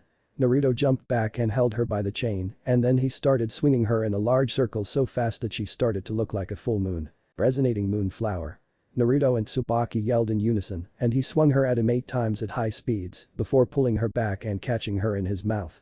Naruto charged the man one last time and disappeared just before he was in front of the enemy and reappeared behind him. The large man stopped moving and the ground under him glowed in the shape of a Tsubaki, the flower, before his figure turned jet and disappeared and was replaced by a red stone-covered stone soul. Naruto walked up to the soul, and Tsubaki turned back into her human form and grabbed the soul, but before she could absorb it her usual way Naruto gave her a look. "Tsubaki, I want you to eat the soul," Naruto said with a dark look. This soul had eaten so many others that it would not feel right for it to be absorbed, and he kinda wanted to see how she would eat it. "Okay," Tsubaki said before using the little tail of the soul to hold the squirming thing above her head and lowering it into her open mouth. Naruto watched with wide eyes as she placed the soul on her tongue and closed her jaws around the red soul. A little drool rolled down the side of her mouth as she chewed a few times before she seemed to realize that it would not do anything and just swallowed. Her throat bulged a little and Naruto was able to follow it down her neck before vanishing when it went into her chest. Burp. Tsubaki gave a small burp and blushed when Naruto chuckled. The reason she did not like eating souls was because when you ate the old-fashioned way they made most people burp. Her people one of them. That was a pretty sexy display Tsubaki, you should totally eat souls that way from now on. Naruto joked even though he knew now was not the time to be cracking jokes with Tsubaki. This was only the first Kishin egg in a whole group of them and they still had to deal with the leaders of the group. Who would no doubt be stronger than these two, and adding on to their problems was that Naruto's arm was cut really and the whole thing was bruised purple. Naruto grunted and held him arm in pain for a moment before Tsubaki was instantly at his side and forcing his arm from his body. She grasped at the purplish limb and immediately reached into her medical kit for some bandages to wrap it up with. This mission was already off to a bad start and she just hoped that this was the strongest guy of the group. Naruto grunted when she finished wrapping it and tied it tightly but moved it around a bit to see if he had full control. Not broken, good, so that means I avoided the worst of the damage. Naruto thought with a grin. This means they were still good for battle, even though it would be harder to pull off. The only reason this guy lasted so long was because of his tough skin, and even that was not powerful enough to let him win. Naruto's injuries were because of a mistake using his own attack. Does it hurt anymore? Tsubaki questioned, until she saw Naruto giving her a deadpan look and slapped her own forehead. Of course it still hurt, and that was a really stupid question. Naruto blinked before he looked up at a nearby building and saw a dark shape running away, and he wondered how this person had managed to get away from his sensing skills. Let's get to higher ground before we decide on what to do next. Naruto said calmly as the two of them jumped into action and started to hop up the building. Using the wall in Tsubaki's case, or sticking to the wall for Naruto. Naruto, should we call Lord Death and request backup for the mission? The ninja woman asked her Meister before she heard him chuckle. It was kinda creepy to hear for her, but when she saw Naruto frown, she knew he was going to explain it to her. Tsubaki, is there anyone else that can handle a mission of this level? The only people that might be of use are Death's son and possibly Sid. Kid will only be a drag on the mission and Sid is out doing a mission for Death in Canada. Maka and Soul aren't strong enough to pull this off and no offense to Black Star, but he would just charge in head first and get killed. Naruto told her and she shifted nervously. The way he put it made a lot of sense to her and he had basically told her they were on their own. If that was the truth then, this would be a lot harder than capturing a witch. At least Twisty had depended on the Kishin egg to power her up for the most part. The only challenge about her was that she could fly around. This is very bad. Tsubaki said with a small panic filling her voice. Naruto raised an eyebrow and wrapped an arm over her shoulders and rubbed the other side of her arm. She perked up at the intimate contact and smiled at how he was trying to comfort her. They would be just fine because they were a team of ninja. Somewhere else. How many more of these weak souls will it take to become a Kishin? A red-haired girl shouted in her own mind as she ate another bright blue soul. Over half her face was covered by her long red hair that easily went to her knees, except for her bangs which stopped under her nose. Her hair parted just enough for one shining silver eye to be seen. It was easy to see the insanity in her soul. She looked about 15 years old and she wore a black shirt that cut off right below her B-cup breasts in a ragged way that had no sleeves. She wore baggy pants and on her wrists were red wristbands. The thing that stuck out the most was that she was sitting on a pile of dead bodies without heads. Next to her was a girl sleeping on the floor with shoulder-length silver hair and she wore a red dress that went down to her ankles. Her D-cup breasts puffed out with each breath she took. Out of the shadows a woman clad in pure black clothing that showed only her grey eyes. She bowed deeply to the red-haired girl and took a knee. Saunga-sama, as you have predicted, Death had sent a powerful meister and weapon to come and get rid of us. The male's appearance is that of a 17-year-old male with spiky blonde hair and blue eyes, with whisker marks of his face. 3 being on each cheeks. He was strong enough to break Iwakin's hammer hand with his leg alone, and he has an extremely alluring soul that screams of power. His weapon showed multiple weapon forms, and I believe that she is from that ninja clan of weapons. Her soul must be powerful as well. The black-clad girl said with her forehead touching the ground, and the red-haired girl named Saunga smiled and showed her spiked teeth. Strong indeed. Iwakin had the toughest skin out of my 7 elites. Whisker marks you say. Anyway, I want him defeated and brought here on his hands and knees. If you have the chance, kill him and his partner, but bring his soul here. You can do with his partner as you will. Tell the remaining 7 elite about this assessment. Saunga said with a sneer and the black-clad girl nodded before sinking into the shadows under her. Once she was sure that the girl was gone, she turned to her partner and kicked her in the side. What? Her partner shot up in a rage and glared at Saunga. The rare soul is in the city, Margaret, and if we can get our hands on him, we can finally kill Death and unleash the Kishin and kill him too. Saunga said, and Margaret blinked a few times before smiling. Can I have sex with him before you eat his soul? I saw a picture of him and he is really cute. I bet we would make the cutest baby in the world and I could teach that baby the wonder of cute things. Then we will be one step closer to making the world a cuter place. Margaret exclaimed with a happy smile. This retarded cute fanatic.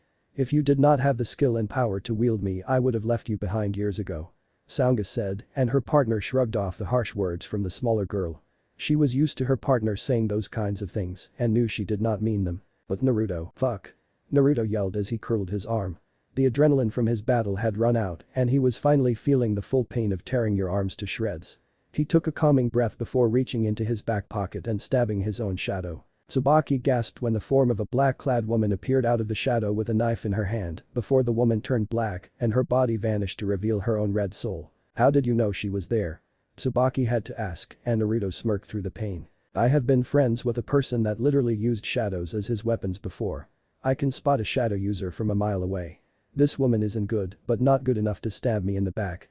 Naruto said with a smirk, and he watched Tsubaki eat this next soul with a smile. Only 7 more souls to go, and then 1 witch and she would be at Death's side. That is really impressive, but we should move to a safer location and think of a new plan.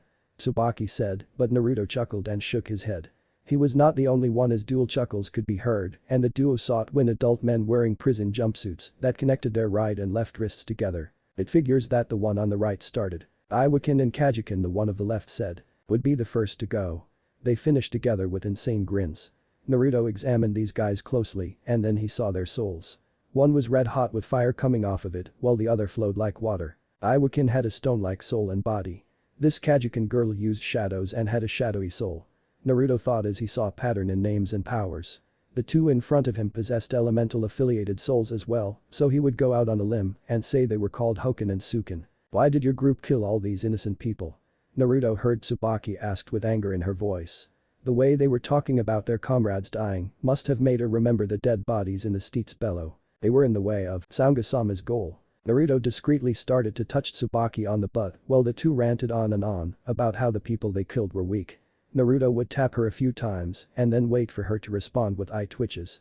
They had made this from combining code with distraction. If anyone saw them they would just think Tsubaki was getting annoyed with Naruto being a pervert.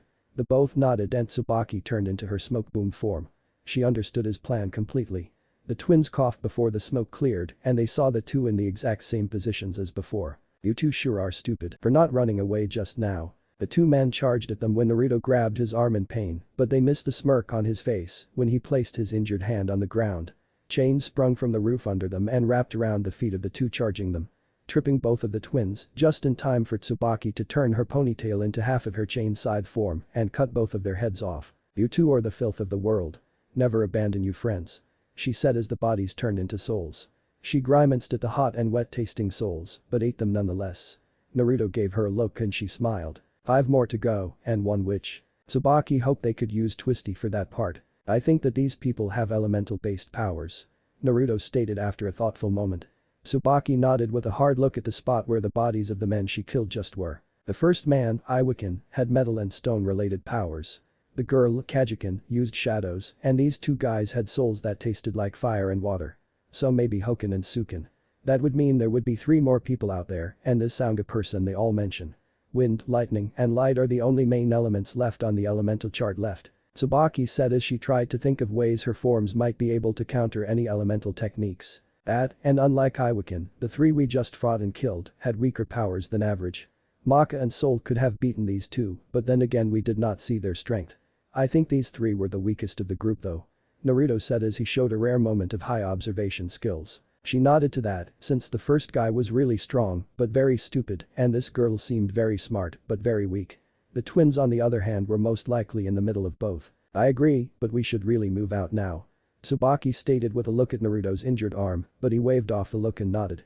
He agreed to that, since right here they would be at a disadvantage to anyone with light or lightning powers. Naruto would easily overpower anyone with wind-based powers, but Tsubaki might get hurt. Agrees, but now we bring the fight to them.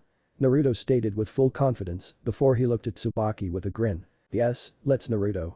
The long-haired girl agrees with a gentle smile. Naruto and Tsubaki were going to go on a warpath. Chapter end. Story start. Tsubaki watched after Naruto's body as he sat completely still for the last few hours.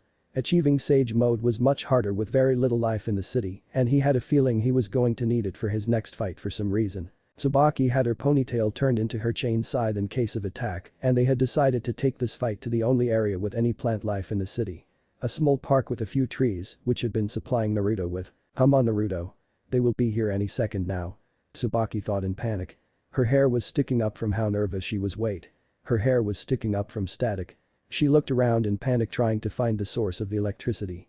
One of the guys they still needed to fight was supposed to use lightning. She breathed a sigh of relief when Naruto's eyes opened to reveal the toad eyes of his fabled Sage Mode. Tsubaki, switch to Giant Shuriken Mode. Naruto ordered calmly. She looked at him with a sigh before she became his desired weapon. The second his hand touched her natural energy flowed into her as well. She sensed herself to the energy with his help and her giant shuriken form changed.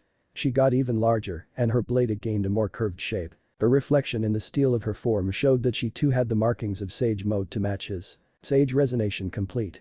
Tsubaki said seriously as the calming effects of Sage Mode drifted into her like they did him. Her blades turned red and the tips of the metal gained a black flame pattern. As if by magic Naruto's sage cloak puffed on him as if called. Tsubaki, start energy recycle at 90% recycle mode. Naruto ordered and she nodded in the reflection. Recycle mode allowed her to take any natural energy he used and recycle it back into his body. This would prolong Sage Mode from his usual 15 minutes to a good hour on fighting, so long as he did not use Jutsu or resonate any further. Naruto could feel everything in Sage Mode, and now Tsubaki was able to increase his range and feel what he felt. 2 are already here, and 1 is staying back. No, the largest energy pool just went towards the area he fought Iwakin in. Tsubaki said and Naruto nodded. He swung the shuriken in his hand and split a bolt of lightning that would have made contact with him. He channeled wind chakra along Tsubaki so that neither of them would be affected by the lightning. Looks like your sneak attack failed Reiken. An amused voice said as 2 figures came down from the sky. The one that had spoken was a 8-year-old child in appearance, and Naruto's heart broke at seeing the child. Killing children was against his usual code. The boy had bright green hair and green eyes. His clothes were light blue and brown pants. It was his pupils that made Naruto consider him a threat though. Instead of the usual rounded ones, this child had pupils in the shape of crosses. "Zap it Kazakin and let me do my work," the teenage girl next to the child stated in irritation. Naruto raised an eyebrow at her skinny form and paler skin. Her yellow hair covered her eyes, and she wore a rubber suit around everything but her head, hands, and feet. Lightning sparks between her fingers, and he grinned when he figured out the basic of her powers. She pointed her hand at Naruto, and a thin bolt was sent at him, but like the last one, he split it in two with Tsubaki's edge. This one had fast reflexes, but as much can be expected from one that killed Kazakin with ease. Combo 3. Kazakin muttered loud enough for them all to hear. Kazakin glowed before he turned into small battle fan, and she quickly caught him in her right hand. Then in a flash of lightning she was no longer in front of him. He blinked and felt around, but her presence was now covering the entire area to the point everything looked like she was there. Resonating sparking windstorm. Her voice said from everywhere at once, and all at once powerful spiraling wind attack would come out of random locations. Naruto stuck himself to the ground with regular chakra and resisted the pushing technique they were using. His eyes roamed the area, but green winds kept getting in his line of sight. Occasionally she would see a few sparks hit the ground in places the wind came from, but not the woman herself. She is fast, very fast. She coats her feet in lightning and picks a location that she had marked with an electrical charge. She can only move in straight lines, otherwise she risks losing control of her movement completely. Naruto thought with a hidden grin, and he jumped out of the way as lightning came at him from two spirit sides in less than a second. Spinning Tsubaki quickly, he blocked a tornado of wind and ducked under a lighting bolt to the head. "Play what if by safety suit and attack can you?" Naruto heard a voice whisper behind him, and before he could even swing Tsubaki at her she already vanished, and he could feel a fist coated with lightning go through his chest. He had been able to move slightly to the left so that she missed his heart and spine, but he spit out blood anyway. "Naruto!" Tsubaki yelled to him as his blood stained her weapon form. She was about to untransform and help him, but she saw that he used his free hand to grab the wrist of the girl that had forced him to remember Sasuke doing the exact same thing. Sasuke had put a bigger hole than this through his chest back then, and now he had Sage Mode to stop most of the bleeding. "Tsubaki, how long until Sage Mode runs out?" Naruto asked with a smile as the girl tried to free herself. He spat out the blood filling his mouth again, and Tsubaki started to spin in his hand at high speeds. Her blade gave the illusion that she was a red sun that was on fire with black flames. He held her far out to his side and closed his eyes. He would need to time this just right. 41 minutes left.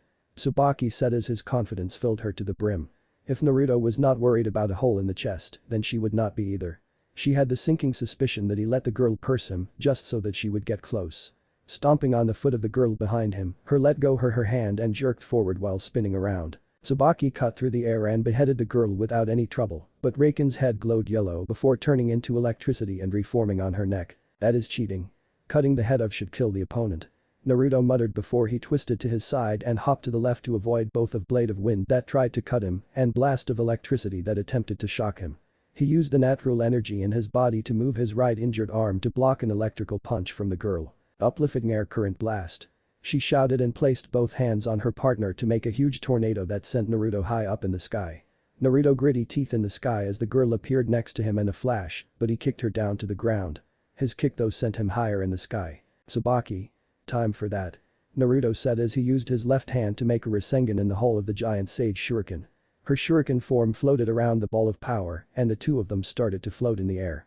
Actually, they went even higher into the sky as her blades started glowing pure bright white as they started resonating. Her weapon form changed again and increased in size when the Rasengan in the hole got bigger. The larger the Rasengan got, the larger she got and the farther she started spinning around it. Her blades started to take the forms of flower petals, and Naruto lifted her above his head. The Rasengan turned bright white and became the size of a medium-sized house. Sage Resonance. Rasen Wind Flower. Naruto and Tsubaki yelled as the clothes started to evaporate around them. The glowing ball and flower surrounding it was thrown at the ground with Naruto trailing behind it. Naruto sent golden chains around the attack and yanked on them so that he was in front of the resonating attack. The very second he hit the ground he had less than a second, which he used by slamming his hands on the ground. Golden chains sprung up from the ground and formed a web-like pattern, trapping all of them inside of barrier. Another set of chain wrapped around Naruto just before Tsubaki hit the ground. Just like his Rasen Shuriken she expanded until she filled up the entire barrier and threatened to break it. Naruto smiled when he heard brief screams of pain when their opponents were torn to shreds by the billions of wind blades. She was unable to reform since not only did he cancel her lightning, but he also destroyed the cores of his cells. Naruto released the chains on himself and he found that he was not being damaged by their combination attack. He was actually being healed as his arm was returned to normal and the hole in his chest glowed white before showing unblemished skin. His Sage mode faded and with that gone their Sage resonance disappeared as well as their attack to show Naruto now holding Tsubaki in her regular giant shuriken mode. Wow. Naruto whispered in awe as he looked at the crater they were in. Everything in the barrier was not just a crater, but that was not what had Naruto amazed. The entire crater had been filled with glowing camellia flowers and they were still growing. Their Sage resonance had returned life to the area within the attack. Not only that, but the flowers all smelled like Tsubaki did. Did she wear his Axe deodorant again by mistake because flowers were not supposed to smell like the ocean? Naruto saw two souls float down into the field from the sky, both red Kishin eggs went into Naruto's hands. He shed a single tear over the loss of two young souls, but handed them to Tsubaki all the same when she returned to her human form. Instead of eating them, she placed each one to her chest and absorbed them that way. The second she had finished absorbing the souls, Tsubaki shot around and slapped Naruto in the face, tears gleaming in her eyes. Never let yourself get hurt like that ever again, Naruto Uzumaki. A weapon's job is to protect their meister, but how can I do that if you let yourself get hurt? Your life is more important than the mission. Tsubaki yelled in anger, no female rage, and Naruto held his red cheek in shock. He had taken far worse than a hole to the chest before, so he had not thought a second about letting it happen to win. He had completely forgotten about how Tsubaki would react to seeing him hurt. Naruto started before he punched him in the nose and knocked him to the ground. He just laid there and let her take out all her rage on him as he sat on his chest and beat him in the face with tears streaming down her cheeks. Do you have any idea how much it hurt to see you get hurt like that? Tsubaki shouted as she punctuated every single word with another blow to the face. Her eyes were swelling from crying, her nose was running, and her blows got weaker and weaker. Naruto's face was starting to swell and he had been given a bleeding lip and nose. His left eye was swollen closed, but his smile never faded as he let her get out her anger. I'm sorry, Tsubaki. Naruto said as his healing factor started to reduce the swelling already. The flowers around them speeding up his healing and she grabbed him by the shirt and buried her head in his shirt. I don't have any idea what I would do without you. Tsubaki cried and Naruto wrapped his arms around her waist as she cried into his shirt. I'm truly sorry, Tsubaki. Naruto said to soothe her and because he honestly meant it. You're my one and only partner and if I lost you I would be a broken tool. A failure as your weapon and I don't think I could go on without you. Tsubaki screamed into his chest. Naruto was forced to remember Haku at his death as well. Naruto closed his eyes and whispered into her ear. I'm so sorry, Tsubaki. I had no idea how much it would hurt you. Naruto said and she cried until her tears ran dry. She would beat on his chest weakly and she honestly felt better after she had gotten all that out. She stood up and offered Naruto her hand to help him up. He smiled and took it. Sorry about that, Naruto, but when I saw that hand through your chest I almost lost it when it happened. I repressed the emotions until after the battle, but it hurt my chest so bad to see you like that. Tsubaki said with a tight throat. Naruto put a hand on her shoulder and gave her a wide grin. Don't worry, Tsubaki. You had a lot of pent-up emotions and I was glad to be able to help you out. Naruto said and Tsubaki laughed a little. He helped her out by not punching her lights out the second she started wailing on him, both physically and emotionally. How sweet, young lovers having their first fight. I wonder which one of you is the dominant in the sack. I bet it is the girl is on top. A crude voice said and Naruto raised an eyebrow at the weird soul wavelength he was feeling all around him. The voice reverberated though the whole flower field, or rather it was disguising itself. Are you Hikariken? Naruto asked with humor in his voice, since while the voice was disguised, Naruto was still able to tell the person they were about to face was really weak. Correct, young one. I am the unseen ray of light that shines down on weak souls before they are devoured. Hikariken said and Naruto chuckled at this guy's idiocy as he started to show himself to them. Tsubaki looked at him and saw his amused expression and immediately caught onto his plan. This guy's had no clue who he was about to mess with. The second he fully showed himself Naruto and Tsubaki vanished from view and reappeared behind him with their Tsubaki and Ninjato form sticking through his heart. Naruto and Tsubaki waited for him to turn into a soul before they were shocked to find out that the sneak attack had no effect. They were also shocked when Naruto felt a cut appear on his back and the person they stabbed vanished in a fading light. Did you really think I would show myself? Kajuken may hide in the shadows, but I control the refraction of light. Illusions are my specialty. The guy yelled in joy and Naruto panicked for a moment when his vision turned black. He swung blindly behind him and hit nothing but air. I can't see. Naruto thought as he felt another slash hit him in the chest as blood spewed forward. He twirled on his feet and moved away as a blade started to touch his cheek and blood sprayed. It's no use. I have completely taken away your ability to see.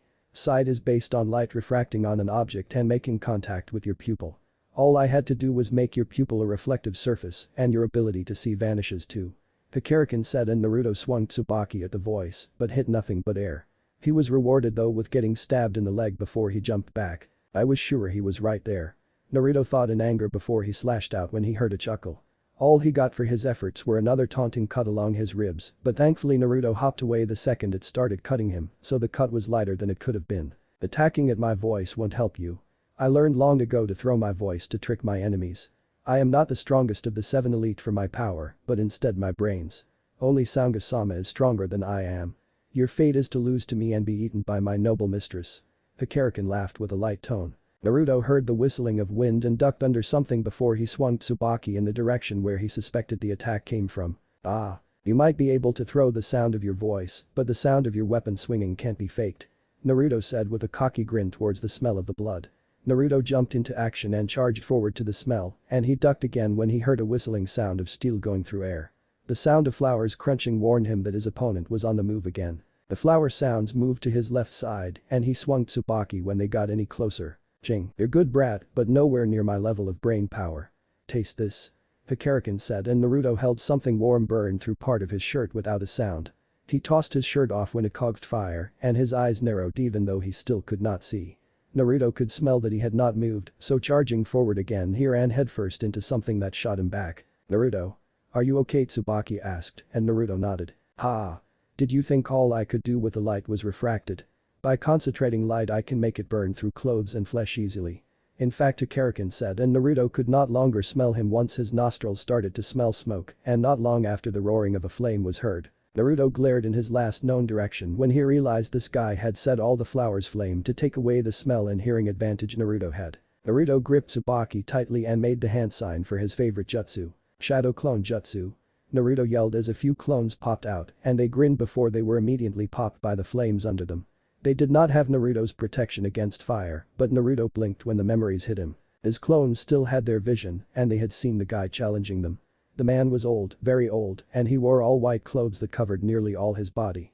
He had a long white beard and in his hand was a white danger stained with Naruto's blood. Naruto grinned and charged at the location his clones had seen the man in and just he heard a sharp intake of breath in surprise by the man. Naruto spun on his heel and sent multiple stabs at the man, but most of them were blocked and redirected.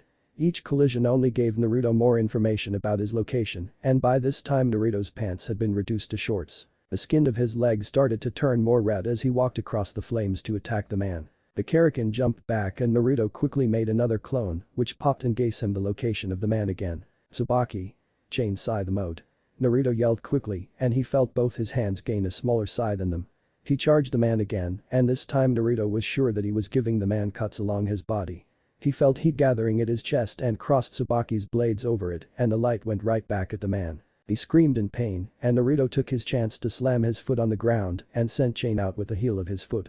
The popped under and encircled the man, who was now glaring angrily at Naruto. Naruto. Let's use resonation. Tsubaki said when her sight returned. The man had forgotten about her in his pain and was keeping the light just away from Naruto's eyes. Naruto nodded and gripped the handles of her blades and they started glowing with bright blue light.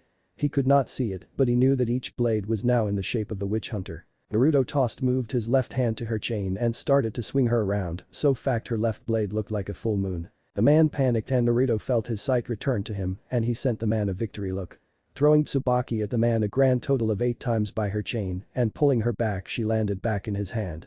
The man was to cut up by the 8 attacks to move when Naruto released his chains and charged the man. Using the chain scythe in his right hand he was right in front of the man before blurring and reappearing behind him. The ground under the old man glowed in the shape of a Tsubaki, camellia, flower, before his body turned black and became a soul. Soul resonance. Resonating moon flower. Naruto whispered as the last of the 7 elite died by their hands. It was so much easier using this attack when he had both of his hands. With his sight returned to him he ran at the soul, grabbed it and got the hell out of the fire that was starting to burn his shins and feet. His flame resistance had started to run out and he was slightly sad to see the flowers burn. With all said and done, and when they got out of the fire field, Tsubaki turned back into her normal form and ate the soul. 2 souls left, and then a witch's soul. Tsubaki said with a smile, and it was a smile Naruto returned. Before his vision started to blur from the blood loss he was experiencing and he stumbled into his partner. That guy was weak, but he more than made up for it with his brains. Naruto muttered, and his weapon partner nodded. Hikariken sure was a powerful opponent, even though he did not actually have strong attacks. He showed that you just have to master your power given to you and then learn to be creative and you can be a force to be feared. Just 2 more left and this hellish mission will be over. Tsubaki muttered and he nodded with her. Just 2 left. Chapter end. Story start. So what's the plan? Tsubaki asked as the 2 of them walked towards the area Naruto had felt the 2 most powerful souls. Tsubaki was honestly worried since most of the fights they had been in actually gave Naruto wounds. No Meister at the academy had been able to do that other when Maka had screwed up her attack in the graveyard and hit Naruto instead. No plan this time. We are going to go in there, bust everything up. Kick this Sangha person's ass. Collect their souls and then we are going to go back home where we can take a nice long vacation to LA Naruto explained and his partner face palmed but it was not like they had much to go on when it came to information. Just that the next enemy was strong enough to put the 7 elite in their place and make them follow them. So maybe thinking up a plan on the fly was the best thing in this scenario. What did their souls feel like?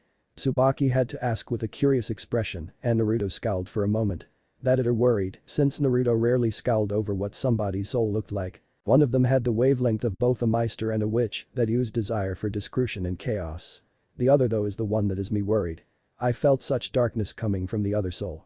Do you remember what the Kishin's prison felt like when the old man took us down to his prison? Naruto asked his weapon partner and she shivered in fear. That insanity wavelength could have been felt even by normal people and weapons with no sensing abilities could feel. You don't mean?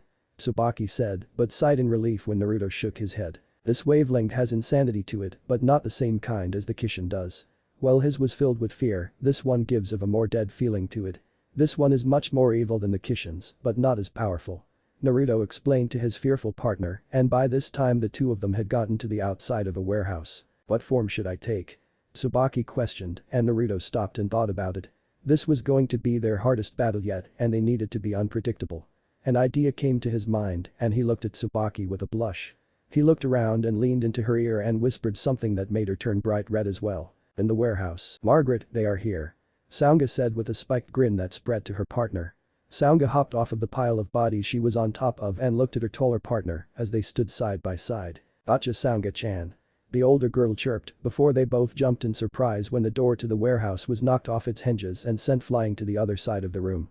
Not a second later Naruto walked into the room like he owned the place by himself. The 2 girls looked at him like he was insane, but Sangha chuckled. Her chuckle turned into insane laughter before she calmed down. Uzumaki Naruto. The final soul I need to become greater than even death.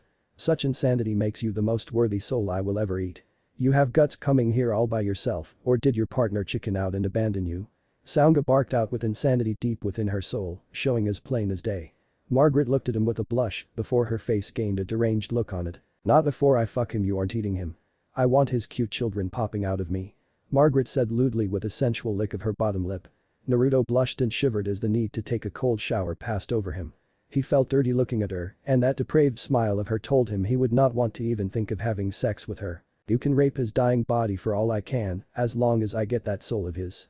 Sangha said simply, she paused for a moment and thought before grinning. Maybe you should rape him after I kill him, then you can have sex with a cute corpse. Sangha offered with her insane smile still in place. Naruto raised an eyebrow at them, but he kinda wanted to know where this was going. Such a cute idea. Sangha-chan. By the insanity of my breasts I command you to transform. Margaret yelled as she struck a pose similar to what Naruto had seen in a commercial for some magical girls show. Naruto's sweat dropped and apparently Sangha was used to this so with a sigh she started to transform. Naruto's eyes widened when a jet black tornado surrounded her small frame. White lightning sparked around the small tornado and Naruto could feel insanity spreading at a massive rate. The roof of the warehouse exploded outwards and the tornado grew and grew until it reached the clouds. Naruto channeled chakra to his feet to keep him on the ground and he felt his arm in front of his eyes to keep part of the wind out. The wind started to calm down and Naruto was immediately assaulted with extreme madness. He brought his hand to his mouth and chomped down on his palm hard enough that blood started to fill up his mouth. The pain was enough to overcome the madness and just in time. Floating in front of the female Meister was a deep red longsword. The handle of the sword was made from pearly white bone, and the guard was a silver gem with a pupil in it. Naruto could see the image of a black soul with sharp teeth and glowing silver eyes surrounding the soul, and a few seconds later the sword started to drop just in time to be caught by Margaret. Her red eyes glowed and her teeth became sharp like her partner's. Their two souls linked up and the madness was amplified by 10 easily. Black and white lightning surrounded the grinning girl and her pink soul appeared before him. She started to float up in the air and her soul became tainted by the backle of her partner's soul. Now half was hers and the other her partner's. She raised her partner to the side and the gem on the blade glowed. Arc resonance. Mad twister. Margaret said in a double-layered voice as she swung the blade. Nothing happened for a moment, but then Naruto was hit by a powerful wave of force trying to push him back. In front of Margaret appeared a small black orb and it started spinning faster and faster before it was shot at Naruto and started to transform into a maelstrom of black power. It destroyed the warehouse they were in as it caught Naruto in the burning winds. He channeled a large amount chakra around his body to protect him from the worst of the powerful attack, but he could feel the twister move both itself and him through the city, destroying everything in its path without care. It started to fade away and when it did Naruto landed on his feet mostly unharmed. By spinning his chakra in the same direction of the winds they had moved around him instead of attacking him. He gasped at the devastation the resonance caused. This is the same level of power as my Rasen Shuriken in Sage mode. Naruto whispered in shock for a moment before smirking. That meant that he was still powerful enough to challenge their power in his current state. Naruto jumped out of the way as a long red blade attempted cut him through the chest. "Oh, we missed," Margaret said and Naruto got a good look at her eyes. The white had been replaced with black and her pupils had vanished. Her hair waved around wildly, even without wind, and she grinned sickly at him. Naruto charged them quickly and sent a kick at them, but it was blocked with the side of the blade. "It's hopeless to challenge us without a partner, Uzumaki Naruto," Sanga's voice said from Margaret's mouth. Naruto smirked from his position as his leg forced her sword to the side. Margaret raised an eyebrow when Naruto reached into his pants and pulled out a black smoke bomb with a face on it. The eyes on the face were closed and there were blush marks on the sides. "What the fuck?" Margaret questioned for a second before her sight was blinded by smoke as black as night. She jumped backwards out of the smoke, but the second she could see again she saw Naruto swinging a ninjato straight for her throat. She blocked with Sanga and rolled out of the way of his kick. She swung her partner at him, but he sidestepped the blade by a hair's breadth. She was about to start a dark resonance, but she felt liquid hit her in the eyes. Naruto had taken the very moment she was not looking at him to cut his palm open, spray some of his red fluid in her face. Naruto jumped back while she was trying to get his blood out of her eyes, and he closed his eyes. He held Tsubaki in front of him and placed his free palm on the flat side of her blade. His hair started bellowing around and pebbles started to float in the air. His soul expanded and the sounds of chains were heard as his grinning soul sparked with chains and orange lightning surrounded it. Tsubaki's soul slowly started to enlarge and fill the inside of it until his body was surrounded by her soul as well. Wind started to pick up and the blade of the ninjato grew larger and longer. The hilt stayed the same size, but the blade had grown until it was easily over 7 feet long and 3 feet wide. When it reached max size, Naruto's eyes shot open and glowed with power. Using one hand he lifted the blade over his head straight to the sky. Soul resonance. Executing Camellia. Naruto yelled before he stabbed the blade into the ground. Nothing happened and the blade turned back to normal, just in time as he used Tsubaki to deflect the longsword of his opponent. "What a failure." Margaret yelled and he could still see blood smeared on her face. She smiled at him in a drac way before jumping away from them. Raising Sanga in the air she smiled and she was surrounded by their unique soul resonance. "Let me show you how a real resonance is supposed to be. Insane resonance. Sword puppet parade." She yelled and the ground around them started to shake. Margaret started to float in the air in the black bubble, with the sun laughing behind her making her look pure evil. "Naruto. Jump out of the way." Tsubaki yelled to him in a panic. He did not hesitate to follow her lead as undead hands shot out from the ground where he was just standing. He was about to land, but saw the ground crumbling there too, so he did an evasive maneuver with his hands to flip over another group of zombie hands. Every zombie that tried to sprout up was quickly silenced by Naruto as he cut through the ground to stab them where he thought their heads would be. "Tsubaki, switch to giant shuriken mode," Naruto said with a smirk and she caught onto his plan quickly. She glowed blue before he started spinning her around in his hands. When she stopped glowing she was in her shuriken mode. Naruto bit his thumb and ran his blood along the side of the blades. Pulling his arm back he tossed her in Margaret's direction. The girl just twitched her neck and Tsubaki was blasted with a wave of soul wavelength. Long distance resonance. Dancing Tsubaki. Naruto said as he yanked his arm back and thin ninja wire trailed all the way to Tsubaki. He sent his soul through the wire and attached his soul to Tsubaki's. Her blade glowed bright blue and expanded to 3 times its normal size. She started flying around back at Margaret and cut through her defensive soul wave, so they were forced to stop their insane resonance as they dropped to the ground to avoid the flying shuriken. Naruto grinned and pulled his weapon back to him as they cancelled their resonance as well. Naruto and Tsubaki glanced at the zombie hands and saw them start to turn to ash. Tsubaki glowed for a moment before turning back into her ninjato mode. Naruto placed both hands on her handle as Tsubaki started to glow bright blue again. Her blade extended a few feet, but otherwise nothing happened. Soul resonation. Speedy rose. Naruto said as he blurred for a moment and slashed at Margaret from behind. She blocked the blow and a scratch mark appeared in the ground before he vanished again and swung once more. She blocked again as another scratch appeared on the ground. This happened 2 more times and 2 more scratched appeared on the ground. "Ah, as cute as you are you can't even gurk." Margaret taunted with insane glee before she was kicked in the stomach. Naruto stepped in the square he had made with Tsubaki and she transformed into her chain scythe mode. "You lose," Naruto said simply as the lines on the ground glowed blue. Lines spread out all over the ground quickly and soon they were all standing on top of glowing blue lines that linked up and circled around everywhere. Saunga felt her transformation cancel itself as she dropped to the ground with a thud. "What the fuck?" The red-haired girl yelled in anger as she saw the chain scythes in Naruto's hands glow and grow. Naruto stood with the blades completely outstretched before he spun his arm counterclockwise. Soul resonance. Whirlpool bouquet. Naruto muttered and the lines on the ground started to spread further before the whole ground below them for miles was glowing. Naruto and Tsubaki were in the only place where the ground was not glowing. "I refuse to lose here." Saunga yelled in anger before the blue light on the ground shot up into the sky in a giant pillar of light. Clouds were started to part around the whole city as everything for miles was nothing but light. Even the sun stopped laughing and closed its eyes from how bright the light was. Soon the rubbles of the entire city were soon destroyed by the light. Once the light cleared, Naruto opened his eyes and looked at what their technique had caused. Where once had been the proud city of Tokyo was now a field of flowers that was miles long. Every kind of flower imaginable was in this field and they were all glowing in different colors. "Back off, you survived," Naruto pointed out as an extremely damaged Saunga and Margaret looked at Naruto with rage in their eyes. They were both nearly dead and covered in third-degree burns. Cuts and bruised covered their bodies and Margaret was missing her left leg. A bleeding stump of a limp as her skin got paler. "Don't think this is the last you have heard of us, Uzumaki Naruto." Saunga yelled before her left eyes transformed into the gem of her sword and undead hands dragged the 2 of them deep into the ground. Naruto was about to hunt them down before the strangest thing happened. Having never used this combination before he did not know very much about this attack, but what was happening was beautiful. Play firelight wrapped up in your arms. Souls started to come out of every flower in the field.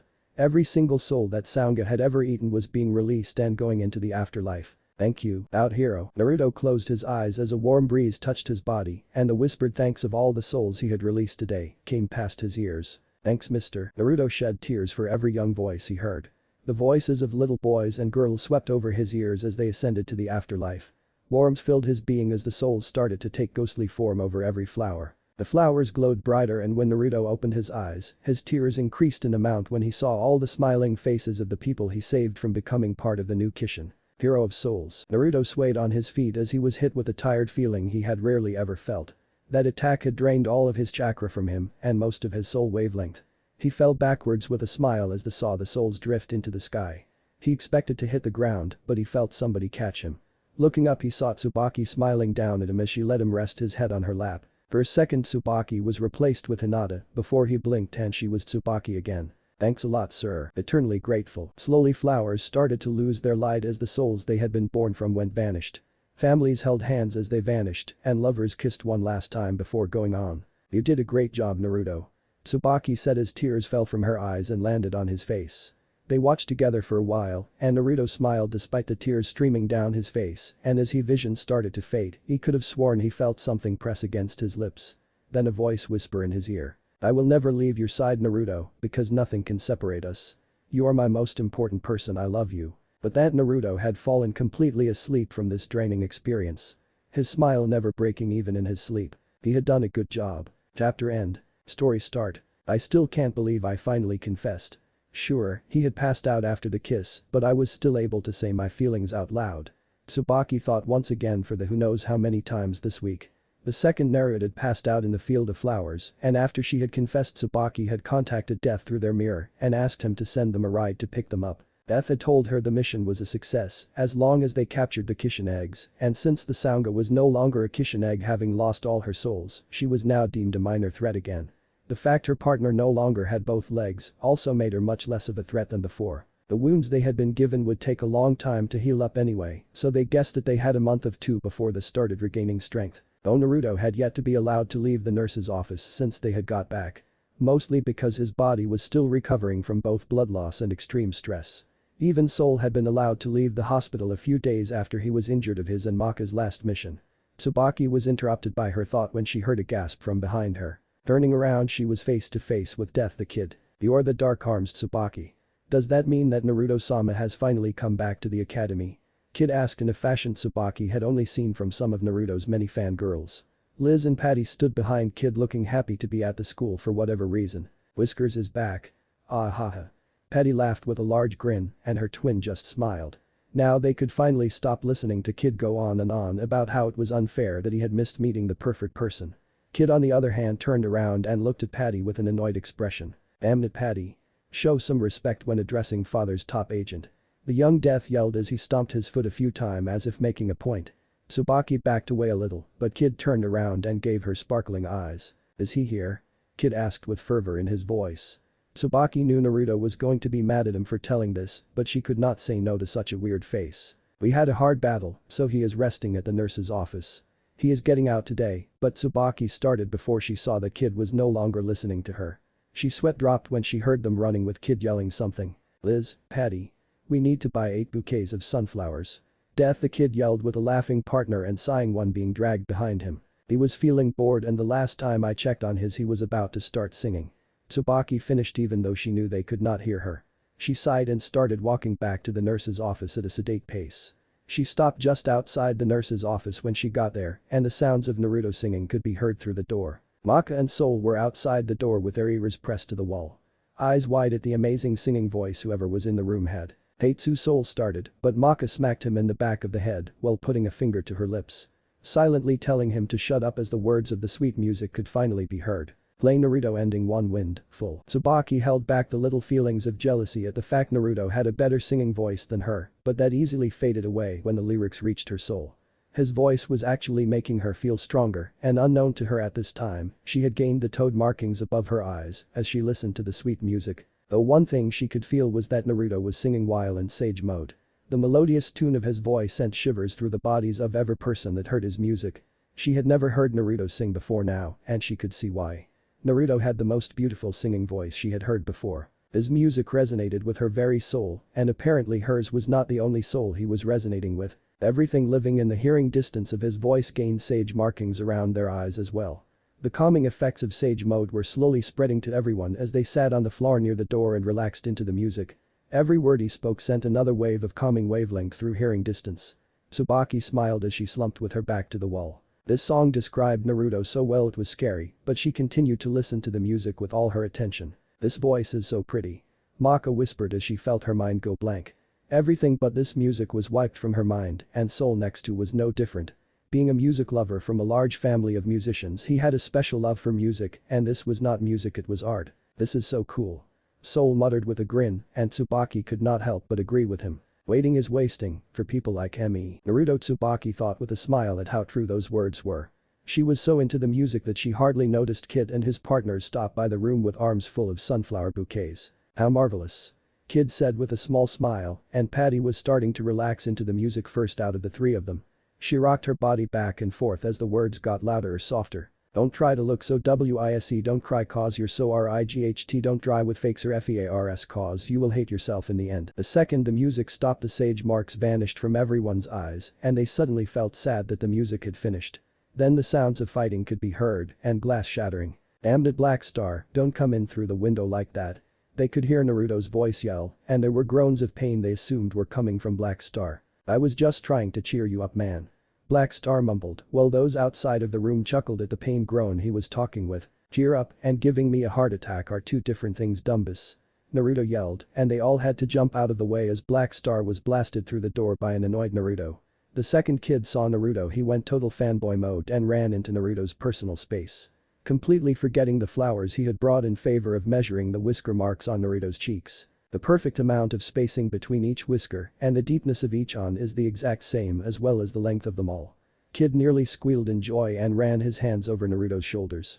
Naruto had to raise an eyebrow and looked over Kid's head to see his weapon Tsubaki giggling at him. This is really weird. Naruto summed up with one thought before he saw Kid get down on his hands and knees with his forehead on the floor. You are completely perfect and I bow to your utter symmetry. I would formally like your permission to have a painting made of you to go in my living room so your perfection may be preserved for the rest of my life. Kid asked and Naruto chuckled good in good nature. Sure kid, but if you like symmetry so much why do you have 3 white lines on your left side and not your right? Naruto asked, knowing just what would happen from what Death had told him about his son. I'm hideous garbage that shouldn't exist. I am utter trash that should be burned into nothing and flushed down a toilet. I am not worthy of being in your presence. No matter how many times I dye them black they always come back. Kid yelled as he curled up into a ball on the floor and Naruto resisted the urge to tell Kid that he could dye his hair white instead. That why his hair would blend into the marks and even if they showed up nobody would see them. Kid's partners dragged Kid out of the room to give him some time to sulk in peace. Hey bro, how are you feeling? Soul asked with an extended fist that Naruto eagerly bumped with one of his own. I was feeling just fine after returning from the mission, but Tsubaki and Death said I should rest more. Naruto stated with a sigh. He had been just fine and he really hated hospitals and nurses' offices. That Medusa woman had given him some really weird looks and for a split second he could have sworn she was a witch. But at least it gave me some time to think about Tsubaki's confession. Naruto thought with a sigh. As far as he knew Tsubaki thought he had not hurt her at all and while that was good for him, he did not want to ignore her confession like he had Hinata's. Naruto was not sure how he really felt about Tsubaki. He knew he loved her, but he was not sure just how he loved her. As a woman or as a friend. Did you collect any souls? Maka asked with a tilted head. Yep. Now we only have 2 more Kishin eggs and a witch's soul before Tsubaki is a death scythe jealous. Naruto said slyly before he had to dodge a Maka chop aimed at his head.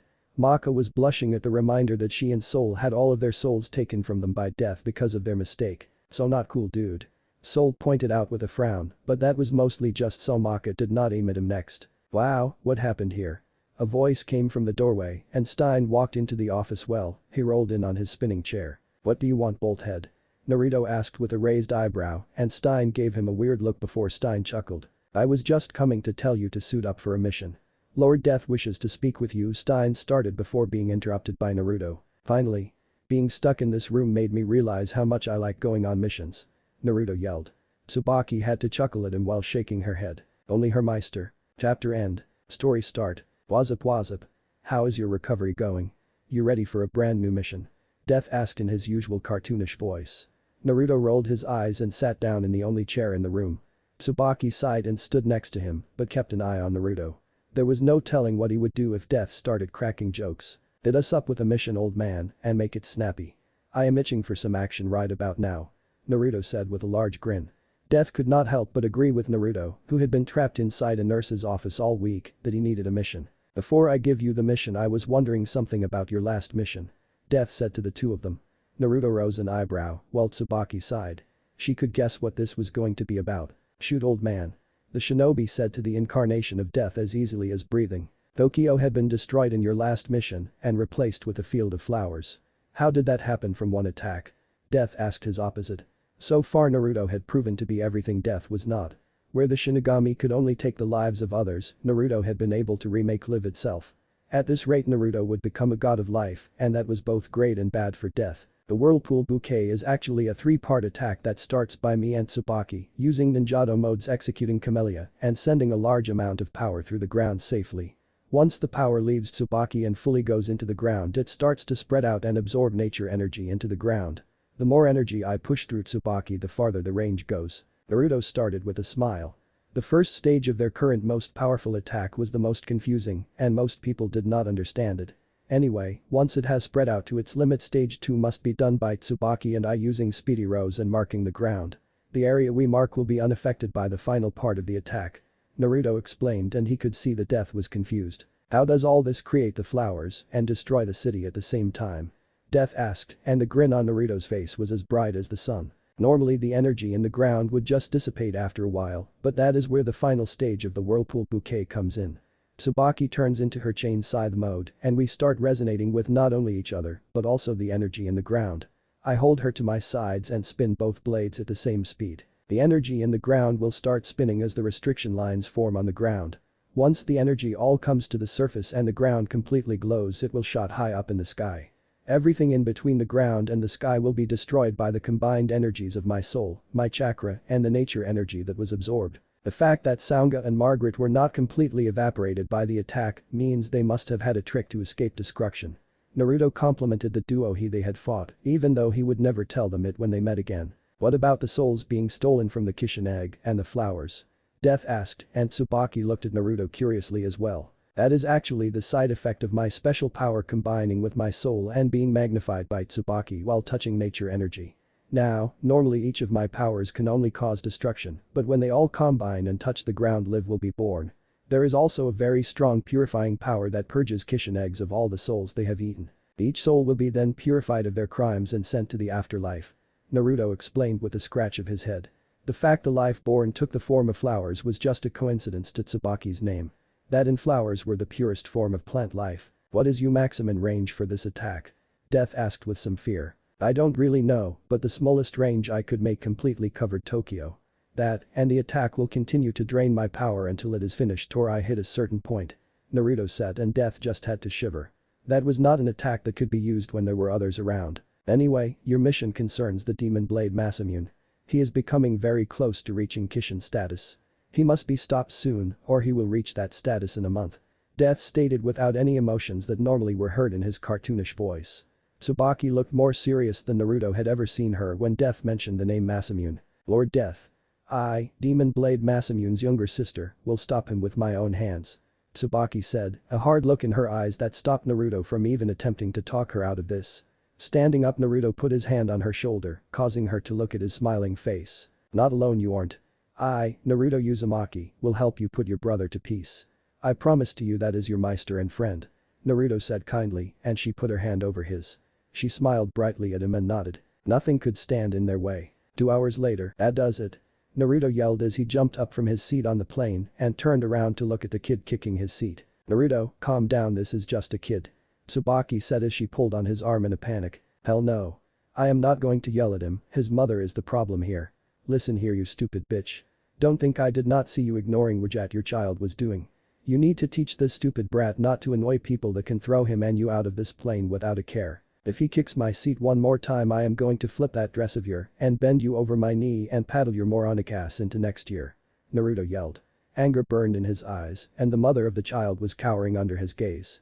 Tsubaki was trying to pull him back into the seat, but he was too strong. I am so sorry, but he has really bad air sickness. He really is a nice person most of the time. Tsubaki said as she restrained Naruto from kicking people out of the plane literally. Naruto really hated planes. After the plane ride East Asia, Shin Village, Naruto and Tsubaki looked at the dump of a village with a critical eye.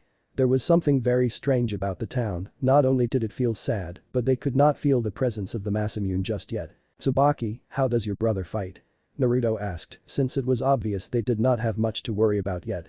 Without their enemy there they could do nothing but wait. Masamune likes to fight within his soul. I think that Tsubaki started before she was punched in the ribs by Naruto. Not hard enough to break anything, but it sure as hell was going to leave a nasty bruise. You want to let him bring you inside his soul and fight him alone, don't you? Naruto asked with a voice that dared her to correct him. She looked down in shame, but when Naruto gave her a firm pat on the back, she looked up to see him smiling. Well then, I believe in your stupid plan. If you think you can do it, I will put my faith in you, but don't think I won't be helping you every step of the way. I am your meister after all, and if you can't rely on me, who else can you trust? Naruto said with his signature grin.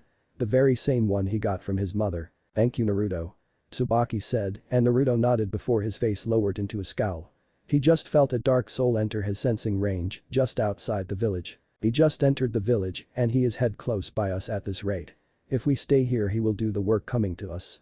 He must feel out stronger souls, so we look like a better meal than these normal humans. Naruto whispered, and Tsubaki nodded. That seemed like something her brother would do, go after the strongest souls to devour first. Then he would eat all the weaker ones in the area. Naruto, if I don't win, cut my head off before my brother can take over my body. Tsubaki said with a sad voice, and she flinched when Naruto gripped her arm and pulled her in close to him. You better not ever ask me that again, Tsubaki. You will win. You're Tsubaki. You are a beautiful flower that smells like the ocean today. You will bloom with all the beauty of a rose, and you will not die quietly. If you hold back even a smidgen of power against your brother and he takes your soul from it, I will never forgive you," Naruto said with a growl in his voice. Tsubaki gasped when Naruto's eyes flickered orangish red for a brief moment. Naruto let her go before he pulled a kunai from his pouch and slashed it across his palm. Then he held the kunai out for her to take. "Tsubaki. Right here and now swear on your blood that you will not die quietly today," Naruto demanded, and she hesitated a bit before cutting her own palm open. "I swear an oath on my blood to you that I, Dark Arms Tsubaki, will not die here today," Tsubaki said when she finally understood why Naruto was angry. She had been thinking selfishly when she asked him to kill her and had not remembered he promised to help her.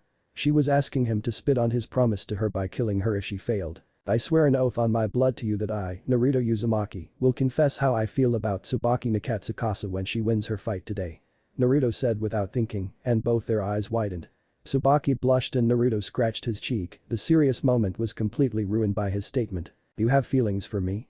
Tsubaki asked with a blush, completely forgetting what they were supposed to be doing out here in the first place. "I heard you in at the end of our last mission tell me you loved me after you kissed me. I felt that I should tell you if I love you or not after you come back alive though. What would be the point of saying how I feel to a dead woman?" Naruto said seriously, and she looked at him with a sad smile for a moment. They heard a whirling sound before they saw a black blade pierce the ground in front of them. "Fight me rare soul, become my next meal." It looks like he was impatient to start. "Tsubaki, you're up," Naruto stated as they walked to the black blade together. Tsubaki knelt down in front of the blade and used both her hands to grab the hilt. The white of her eyes turned black and flame-like markings spread over her body. She simply then slumped forward with her hands still on the sword and Naruto got behind her and sat down. Inside the blade, "I wanted a meal, not a snack. I guess the tragic story of blood siblings fighting will make the snack taste better though. You should not have shown up, Tsubaki," a man said as he removed the hat blocking his face to reveal that he looked like an older male Tsubaki. "I will be the one to defeat you, Masamune. There will be no snack for you. I promised my Meister that I would live through this and that means beating you," Tsubaki said with fire in her eyes. They wasted no more words on each other and summoned forth their weapons. While originally Tsubaki had planned on using only her chain scythe, now she was not going to hold back any of her power against her brother. She had promised to return alive. In her hands was her ninjato, and like her will the edge of the blade was sharper than ever. Tsubaki made the first move as she crouched to the ground and ran straight at Masamune, holding her ninjato in reverse grip she crossed her arms. Masamune swung his sword and shadows came out of the water they were standing on and tried to impale her. They never even got close as the nimble girl pivoted her body out of the way of the spikes. First blade and ninjato clashed and sparks were flying as their bodies came within inches of each other. They took a step back in sync for less than a second before clashing again. Gray eyes looked with blue-gray ones in a fierce glare. Tsubaki swung her short sword again, but it blocked by the sword. Both weapons recoiled away from each other before Masamune swung around and forced Tsubaki to duck under his ponytail. She leaned to the left to avoid a deadly slash and sent one of her own at her brother. Her blade and his clashed as sparks continued to dance from their steel. Tsubaki sent a low kick at his ankles, but he twisted his foot back so she missed.